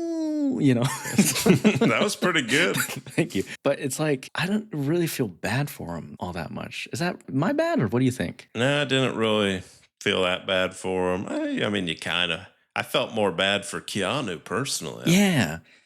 Step away from the bike. I thought it was kind of interesting that I cared less about the actual sports, and I was more into like, what's going on with this relationship between her and her husband. Mm-hmm. Kind of like, what's that Steve Carell Foxcatcher, kind of like that. That's a good movie. I like that one, yeah. It's not as good as that by any means, but it's a similar where it's like, all right, it's not the focus, yeah. But it's not, we're diving into this. Mm-hmm. So I give that like a 6.5, I'd say. It was good enough that I actually like looked up her and wanted to see stuff after. I was like, how'd this happen? Is this true? So it gives me that, but never going to watch it again or nothing. I get that. Well, a movie that balances both of those where you're just as interested in the fighting as the drama is Warrior. I knew you were going to say that. Tommy. Sound like a gosh dang maraca. I know you got him on you, Tommy. I think it's our yearly Nic Nolte impressions coming around. Yeah. We always do one of those. No, but that's a great movie. You turn this ship around. Step away from the bike. My pitch is just to have like a bachelor, but just have like this obviously unattractive, like overweight, just a typical like guy in his 30s, like a fat American guy. But then you still have all the hot models come. Oh, yeah. And like obviously they're gonna want to stay on the show and get popular, and just have them try and like flirt with this guy, and he gets to choose like, you're going home and you're there. I think that would be fun. It becomes two shows at once because you got the love story and then you got Fear Factor on the other side. Yeah. What are you willing to do to get this rose? Yeah, you have the Bachelor host on one side, and then you got Joe Rogan on the other side hosting. Neither of them know the actual point of the show yet. But we've been watching that. And also, step away from the bike. Well, it's funny, Christopher, because you said you like the human elements. I actually thought that was a strength to this one, because I don't like humans. Real or in the movies, I like dealing with them. And so in this one, the perspective is in the perspective of Yautja himself. Speaking of perspectives of predators, you see they're doing a Michael Jackson biopic.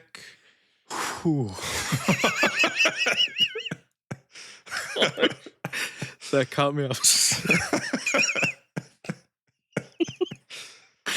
Yes. Step away from the bike. List your favorite predators. Mm-hmm. Top 5 off the dome for you. What are you saying? Oh, it's got to be... Bill Cosby's got to be in there. You got me again. I was gearing up. I was like, Predator 1's probably my favorite. And then you're coming with the Cosby bit. Man, I tell you a thing or two. You're on fire tonight. Step away from the bike. Switch gears a little bit. You hear Frankenstein's side of the story. Frankenstein's sorry. monster? You freaking imbecile. I was right there. I could have stopped myself from saying it, but I didn't. I remember when I was like 10 or something, I was Frankenstein for Halloween. Mm-hmm. It's Frankenstein's monster, you idiot. You're right. You got me. Step away from the bike. Jonathan Bailey? Sexiest man alive, yeah. What's his name? Galadriel? Galago? You're getting further. Frollo? I knew it all like a couple hours ago after Fiero. Yep. You've been under attack here, buddy. Fall back to Minister. Let me No, keep it in here. I don't think anyone will mind, Steve. Nobody cares. My daughter's okay, if anyone who cares. No. I hear crime scene. Step away from the bike. I will say, buddy, one of my biggest cons about this is the reframing of the whole Wizard of Oz lore. So I think would be interesting if you were to watch someone who had never seen The Wizard of Oz or Wicked or anything like this, and you tell them, you give them the backstory, the lore to all of this, they would be like, are you an insane human? Because picture this, we know now, if you're watching The Wizard of Oz and you see the scarecrow, that bouncy, gangly joke of a person, you could lean over to the person and say, hey, you know what? Not 24 hours before this happened in the movie, he banged the Green Witch. That's true. I mean? Yeah. They would turn to you and be like, what? Like, yeah, no, that's the lore. That's really what happened. Yeah, and then this Tin Man, not 24 hours before this, he dumped a cripple to try and get with the Scarecrow's fiance. Yeah. Or picture this, after you just revealed that the wizard is nothing but a man, after that, he just found out that the Green Witch is his daughter. I know. It sounds like we're insane people describing this because it absolutely is. I feel like this is the worst kind of fan fiction where it recontextualizes it in the worst way. Where like now I can't watch The Wizard of Oz and have fun anymore because now I'll just see that Nightmare Munchkin who we saw get tortured into becoming the Tin Man. And so I think there's a huge disconnect that kind of destroys the movie for me because we see the Tin Man, the Cowardly Lion, and all this stuff, and you see them as these bubbly creatures, but in the next second you're like, oh, okay, Dorothy and whatever, they just went off to go find the wizard. But back in Munchkinland, Elphaba and Glinda are having a fist fight. Yeah. So I'm like, what are we doing here? It's a little weird to me, Step away from the bike. And one more Viggo Mortensen broke his toe kind of deal that you could do with your friend here. In the original movie, you can see the trap door that she falls down under, the witch when she burns or whatever. And so they've played with that and they said, oh, that's actually how she's escaped. Because, you find out it's a trap door type of deal. And what you can do is actually lean over to your friend too and while you're eating popcorn be like, you see that closet back there? Glinda's been there the whole time. She's watching this. She's watching this happen. Yeah, no, I was not a fan of that. Step away from the bike. But I had to pay money for this freaking movie because it was like, I looked, there was like one seat. I was like, oh, all right, here we go. I got to pay. Yeah. And it was freaking packed, man. Yeah.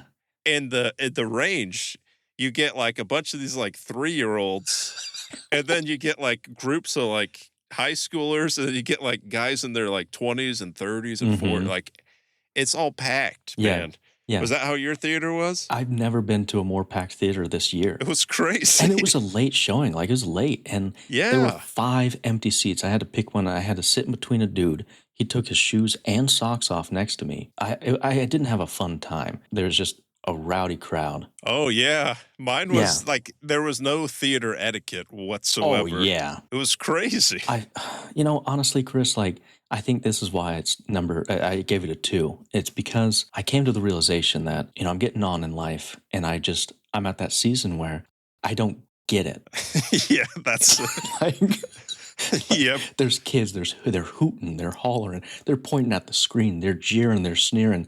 And I'm like, there's the disconnect. I'm not going to get there. Exactly what you mean.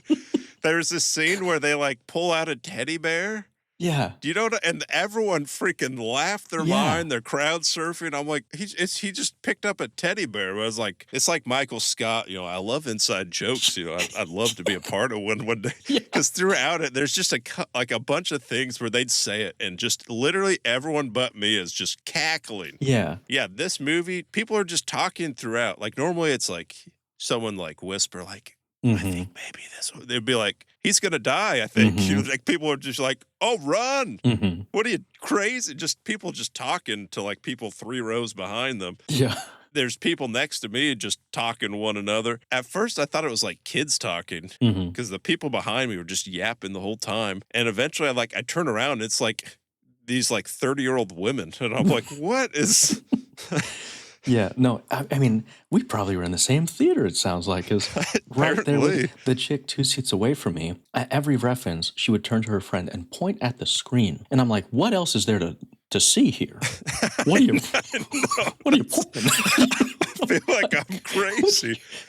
Or they'd have like a bunch of there's someone hiding, like slithering in the back, spooky, and they'd be like pointing like, did you see that? And I'm like, I see that. Yeah. The glowing It's like- eyes. Is that what you mean? Like, yeah, the thing that's getting bigger. Hey, look, do you see that? Yeah. Yes, I see that. oh man, it was insane. Like this, I think this is one of the worst theater experiences I've had. Not only that, like theater etiquette, but at least with Minecraft. Like I've heard of Minecraft, and like, sure, it's a phenomenon. I played the game, but with this, it just got me into an old man status where I'm like, these youths.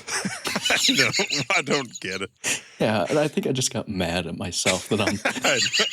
Why did we? I was like, literally, there's no other movie that came out. We should have watched that, like Downtown Abbey or Akram Hall or whatever. That like never seen in that. I would have probably made more sense than this. Step away from the bike. Glenn's Corner, where I'm sitting in the corner looking at nothing but a picture of Glenn. Chris, I have some of the best news you'll hear this week. Our mascot If of the show. someone needed the best. What is that? You never heard of What is Foo that? Fighters? Come on. Oh, okay. Sorry. Oh, come on. That was good, though. Sorry. I was just so taken aback by that response. Anyway, the mascot of the show, we got Glenn Powell. I am proud to announce There Christopher. goes my hero. Watch him as he goes. All right, so sorry. What about my hero, Glenn? Your hero, your personal hero. You got a framed picture behind you. I can see. Yes. Proud to announce Twister's sequel is in the works. I'm jazzed. Titty, or what's the title? I wanted to brainstorm some titles with you, Chris. I brought a few. Okay. What was yours you mentioned? Titty Twisters. That's but you about could do on it brand. too, like a too fast. You do a titty, but instead of a T, it's a two. Instead of the double T's, it's two twos. Or you could do a T and then just the double two. Two titties, two twisters. No, I got Twisters 2, Electric Boogaloo. Twisters X Hurricanes, The New Empire. Okay. Twisters 2, David Cornsweat's Revenge. Because remember at the end you got the mud Superman swept guy. Yeah. We got Twisters, The Wranglings and Wranglers. So we got Twisters 2, Twisters United, where the Twisters of opposing forces come to fight Glenn Powell. Oh, wow. You could do M. Night Shyamalan's Twisters. All right.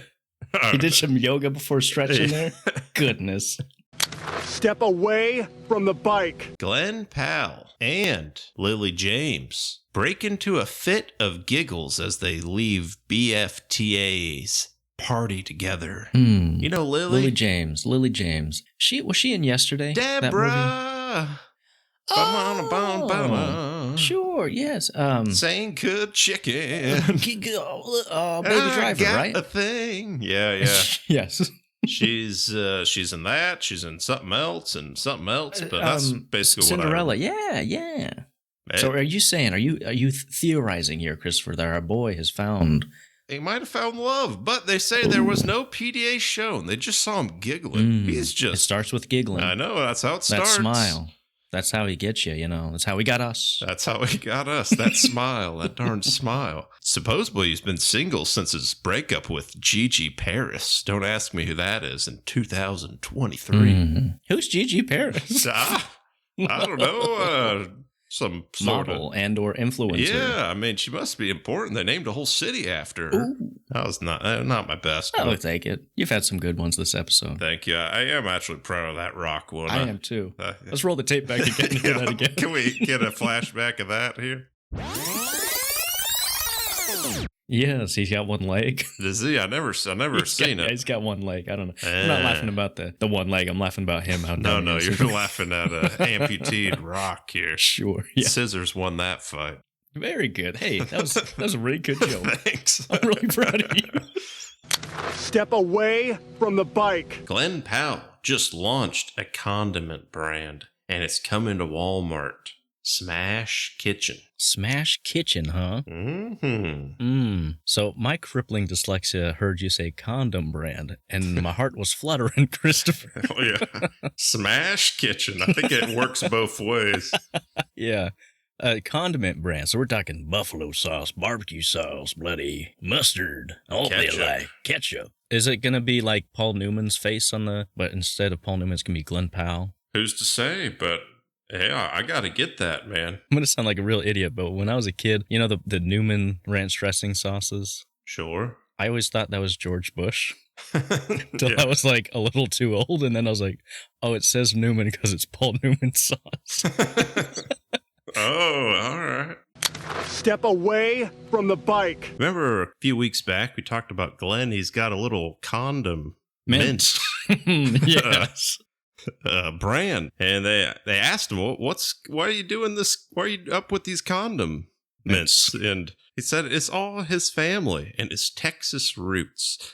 That inspired him to develop the line alongside co-founders Sean Kane and Samir Mehta. Recalls his grandmother instilled this love of food in everybody in the family. While he was growing up in Austin, it definitely contributed to his desire to create his own sauces and eventually his own condiment line. But he's just like you and me, Steve. He likes food. He likes eating. Likes the sauce. He's just your average boy next door, if you ask me. Yeah. Just sitting there on the porch, eating sauce with his hands. Bowl of cereal. Drenched in ketchup. Step away from the bike. So apparently, our old boy Glenn went on the Martha Stewart podcast to promote his condom mints brand. She said he's very handsome in a natural way, and he just has a really nice body. He just had a sort of European polo shirt on, and it looked really good on him. So he's just making the rounds with his souse and swooning the old women, Chris. That's how they get you. Swooning. What do you think we should, when the sauces come out, we'll do a live reaction here on air, try them all? Taste test. That should make some good content. You can't see it, you just hear us talk. This ketchup is delicious. Cover all 9,000 taste buds. Yeah. That cream. Step away from the bike. All right, Chris. For weeks, we've been talking about Glenn's special condom mints brand. And we thought we'd do something fun. Chris and I have actually bought his sauces from the Walmarts. Straight from Glenn's mouth. Yes. Into our hearts. Into our hearts. Yeah. We're going to be doing a live taste test of these. You can pick them up at your local Walmart. Not sponsored, by the way. I got the spicy mayonnaise and the hot honey barbecue sauce. What flavors did you get, Chris? I got the hot honey ketchup. Got that American-style barbecue sauce, because that seems real Glenn-like. He seems like a red-blooded American. And I got that hot honey barbecue sauce. I'm just going to be an absolute troglodyte and just pour it straight in your mouth. I'll put it in a little spoon, maybe. I'll put it in a cupped hand and sip it like a dog. How about that?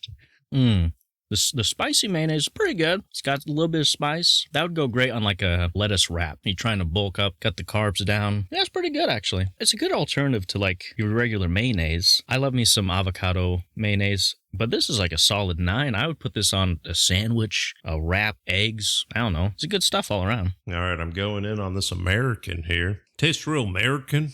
Tastes real barbecue. You can taste the freedom. I can taste Pearl Harbor, and I can taste the Twin Towers here. The unity of America. Let me compare it to this hot barbecue, and then maybe I'll get a better understanding here. The hot barbecue smells delish, by the way. You know what? That is on par with Sweet Baby Ray's, if I can be frank. I like it. I like it a lot. I dare say I like it better than America. Yeah. I think I'm going 9 on the hot. I'll go 7 on the America. And I got me some hot honey ketch. Ooh. Are you a ketchup and eggs man? Sure am. It's hot. Yeah. Not like burning your mouth, but Glen Powell hot, if you know what I mean. Oh, yes. Got a little sizzle. This is some quality content for an audio podcast we got here. It's good. They're all good. They're all good. Yeah. I like my favorite. If I were to recommend one, get that hot honey barbecue. Hot honey barbecue. Oh, it's a local Walmart. It's a local mom and pop store. You may not have heard of it, but they need your support. They do. 100% organic. So hopefully you enjoyed this little segment of us trying our sauces with Glenn. If Glenn ever hears this, thanks, buddy. Thanks for trying to break into a already saturated market, but we appreciate it. And, I know. I was just thinking the other day, we need more barbecue sauces. Yeah. We don't got enough. There's only 80 options. Step away from the bike. I got an article here from InStyle.com titled, "Who Has Glen Powell Dated?" A deep dive on his past girlfriends and rumored flings. First up, we got Nina Dobrev. Oh, she's... Vampire Diaries. Yes. She's in that one Christmas movie with the Asian guy, and he catfishes her. Oh, yeah, I eat the fish. Yes. Yeah. And then we got Renee Barg. Never heard of her. Skip. She's an Aussie TV host. Then we got Gigi Paris. Oh, so famous they named a city after her. Mm-hmm. Oh, that's a deep cut there. And when you finish a game and you do well, you say GG. Oh, yeah. She's very popular. And last but not least, Sydney Sweeney. But let's be honest, Sydney, he's out of your league. Yeah. If that does happen, I feel like it would be akin to the Lisan Al-Gaib and Florence Pugh marriage, just for appearances, if you will. You know what I mean? Just because they're both the it people right now. Yes. But who knows? I've never seen anyone but you. Maybe they'd actually like each other. I mean, they had good chemistry. I've seen it. There was love in their eyes. Yeah. Well, you know, what does our life come to, Chris? We're speculating. I know. Freaking. But we committed to the bit. We have to keep doing it. I know. We're really reaching. Let me ask you this. Who would you set Glenn up with? What would be the dream match to Glenn here? I like Daisy Edgar Jones for him in that Twisters movie. Yeah, that's true. But I feel like she's not A-list. That's true. They just had good chemistry there. Yeah, we need to get how about this? Who would be the perfect wife to give them a perfect Nepo baby here? Sydney Sweeney comes to mind. It's probably Sydney, honestly. You know what? I'm going to pull an audible. Jodie Foster. Oh. She's got star power. Wouldn't see it coming. Meryl Streep. She could also... That'd work. I like that one. Helen Mirren. Mm-hmm. She's still kicking it. Where's Julie Andrews up to these days? Oh, she's still voicing Bridgerton roles, maybe. Is she? Did she? She's the one who voices Bridgerton. She's like, a scandal. You know. Oh, if you're an avid listener of watcher of Bridgerton, of which we have established, Christopher. Yeah, that's true. Maybe we need to have a Bridgerton segment now. Ooh. Oh, that would be something. Bridger, a ton of news we got going here. Yeah. Gosh, anyway. All right. Well, let me ask you, buddy. Step away from the bike. Chris, if you are not having steamy dreams about Glen Powell as a firefighter yet, get ready. Yeah, well, obviously I have. Oh, well, listener, I'm if ready. You're not having steamy dreams about Glen Powell. Bloody, we got Glen Powell starring in Amazon and MGM Studios' untitled firefighter movie from Ron Howard. Ronald, yes. Arrested Development. He voices it. He's also a director. Fathered Bryce Dallas Howard.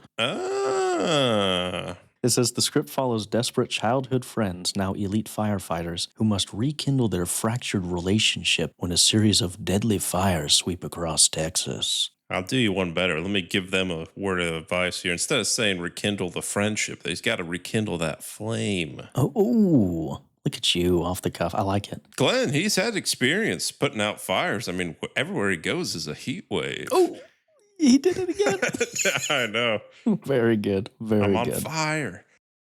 Step away from the bike. In addition to the episode of Chat Powers, we have an announcement, a special little surprise for our listeners here. This past week was none other than Glen Powell's birthday. So happy birthday, Glenjamin. And to celebrate, to commemorate, Chris and I have put on a pre-recorded message, a pre-recorded little ditty for you. So here it is. We'll play the tape.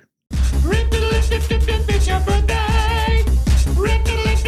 It's your birthday. Well, I hope you enjoyed that, Glenn. We know you're listening. Happy birthday. I can't wait for more Chad. Can't wait for Running Man coming out later this next month. Step away from the bike. A few weeks ago, Chris came to me. He said, got an idea for our 100th episode, and specifically Glenn's Corner segment. Oh. And he proposed this idea to me. I said, it's daring, Christopher, but can we pull it off? He said, I think we could. And Some of you might not know this, but Chris is a connoisseur of a couple of things, not only Glen Powell, but country music. And so he has infused these things. And this is all him. He came to me and brought this to my attention. So this is a pet project of his, and he said I could announce it on the pod here. So he has created here a song just for Glen Powell. So we'll play that clip here.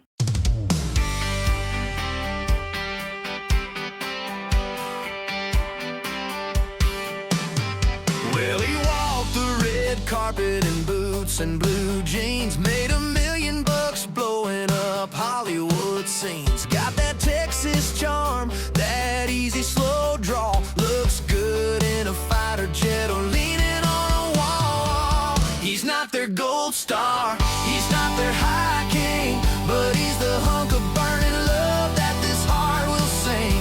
He can fly the big planes, he can take the big leap, while I slather his smashed kitchen sauce on my meat.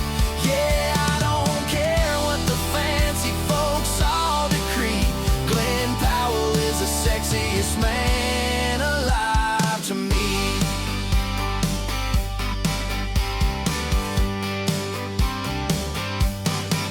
From the silver screen to the sauce in my pantry, he's covering all bases, making fans feel fancy. That hot honey barbecue's a powerful red, just like the fire he puts inside my head. A true entrepreneur, got that business mind sharp, serving up spice while he plays a romantic part. He's not their gold star, he's not their high king, but he's the hunk of burning love that this heart will sing. He can fly the big planes, he can take the big leap, while I slather his smashed kitchen sauce on my meat. Yeah, I don't care what the fancy folks all decree. Glen Powell is the sexiest man alive to me. Yeah, our sexiest man alive. Go get yourself some smashed kitchen sauce. Not sponsored.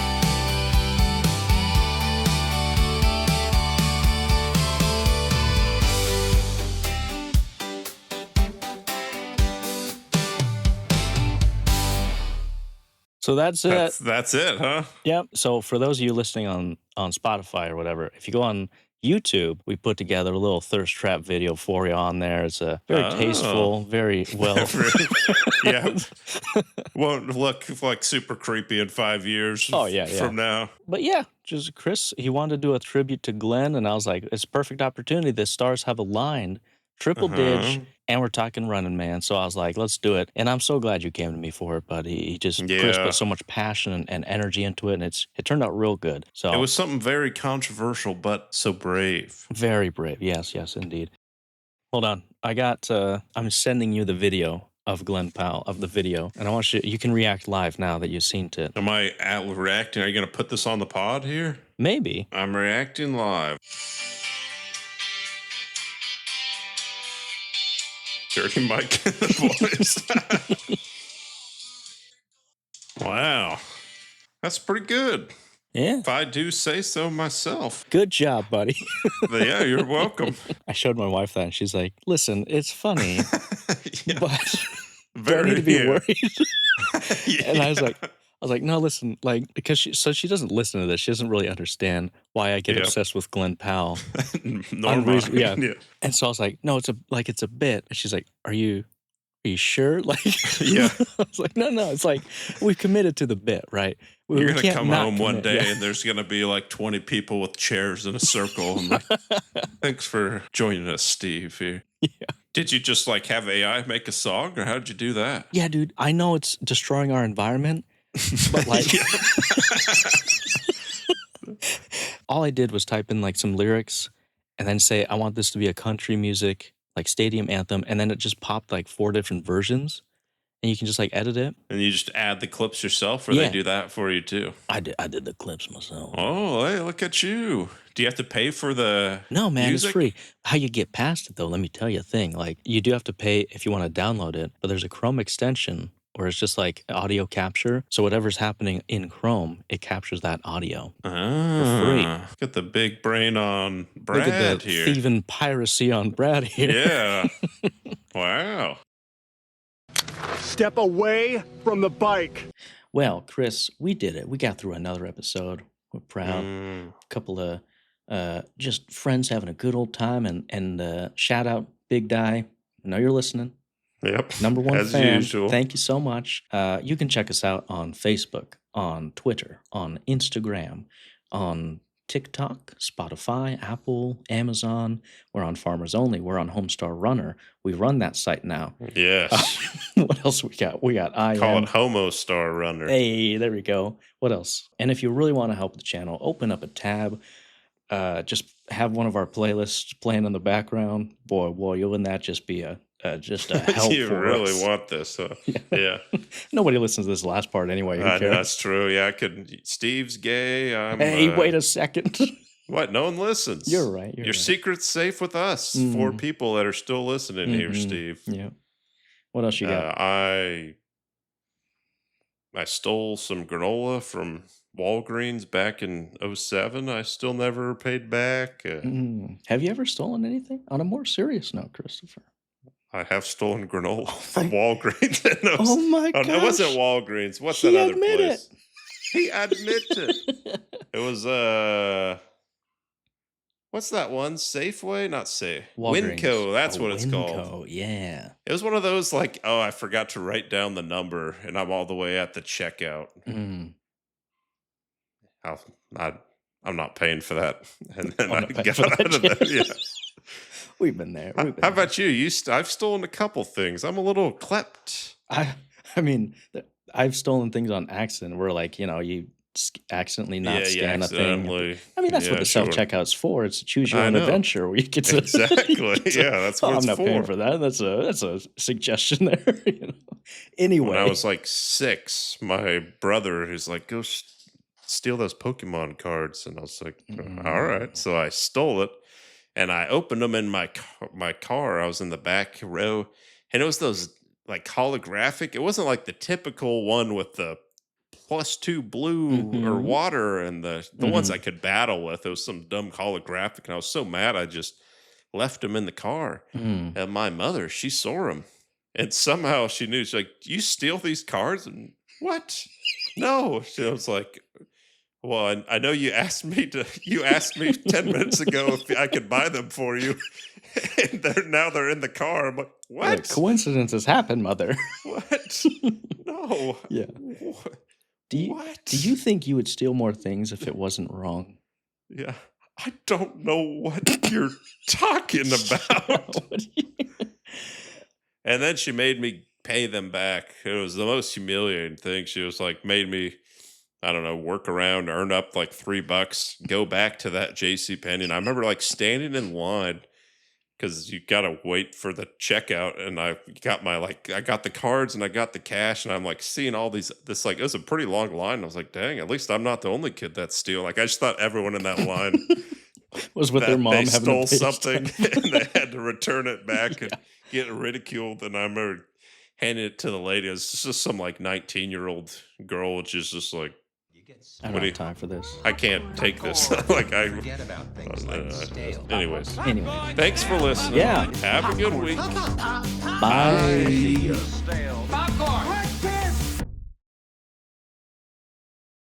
Popcorn? Well, in the merry month of June, from me home I started, left the girls of doom, nearly broken-hearted, saluted father dear. Kiss me, darling mother, drank a pint of beer, me grief and tears to smother, then off to reap the corn. I where I was born, cut a stout blackthorn to banish ghosts and goblins, brand new pair of bogs, rattling all the bogs, frightening all the dogs, and the rocky road to Dublin, 1, 2, 3, 4, 5. Hunt the hare and turn her down the rocky road, and all the way to Dublin, whack the lonely ride.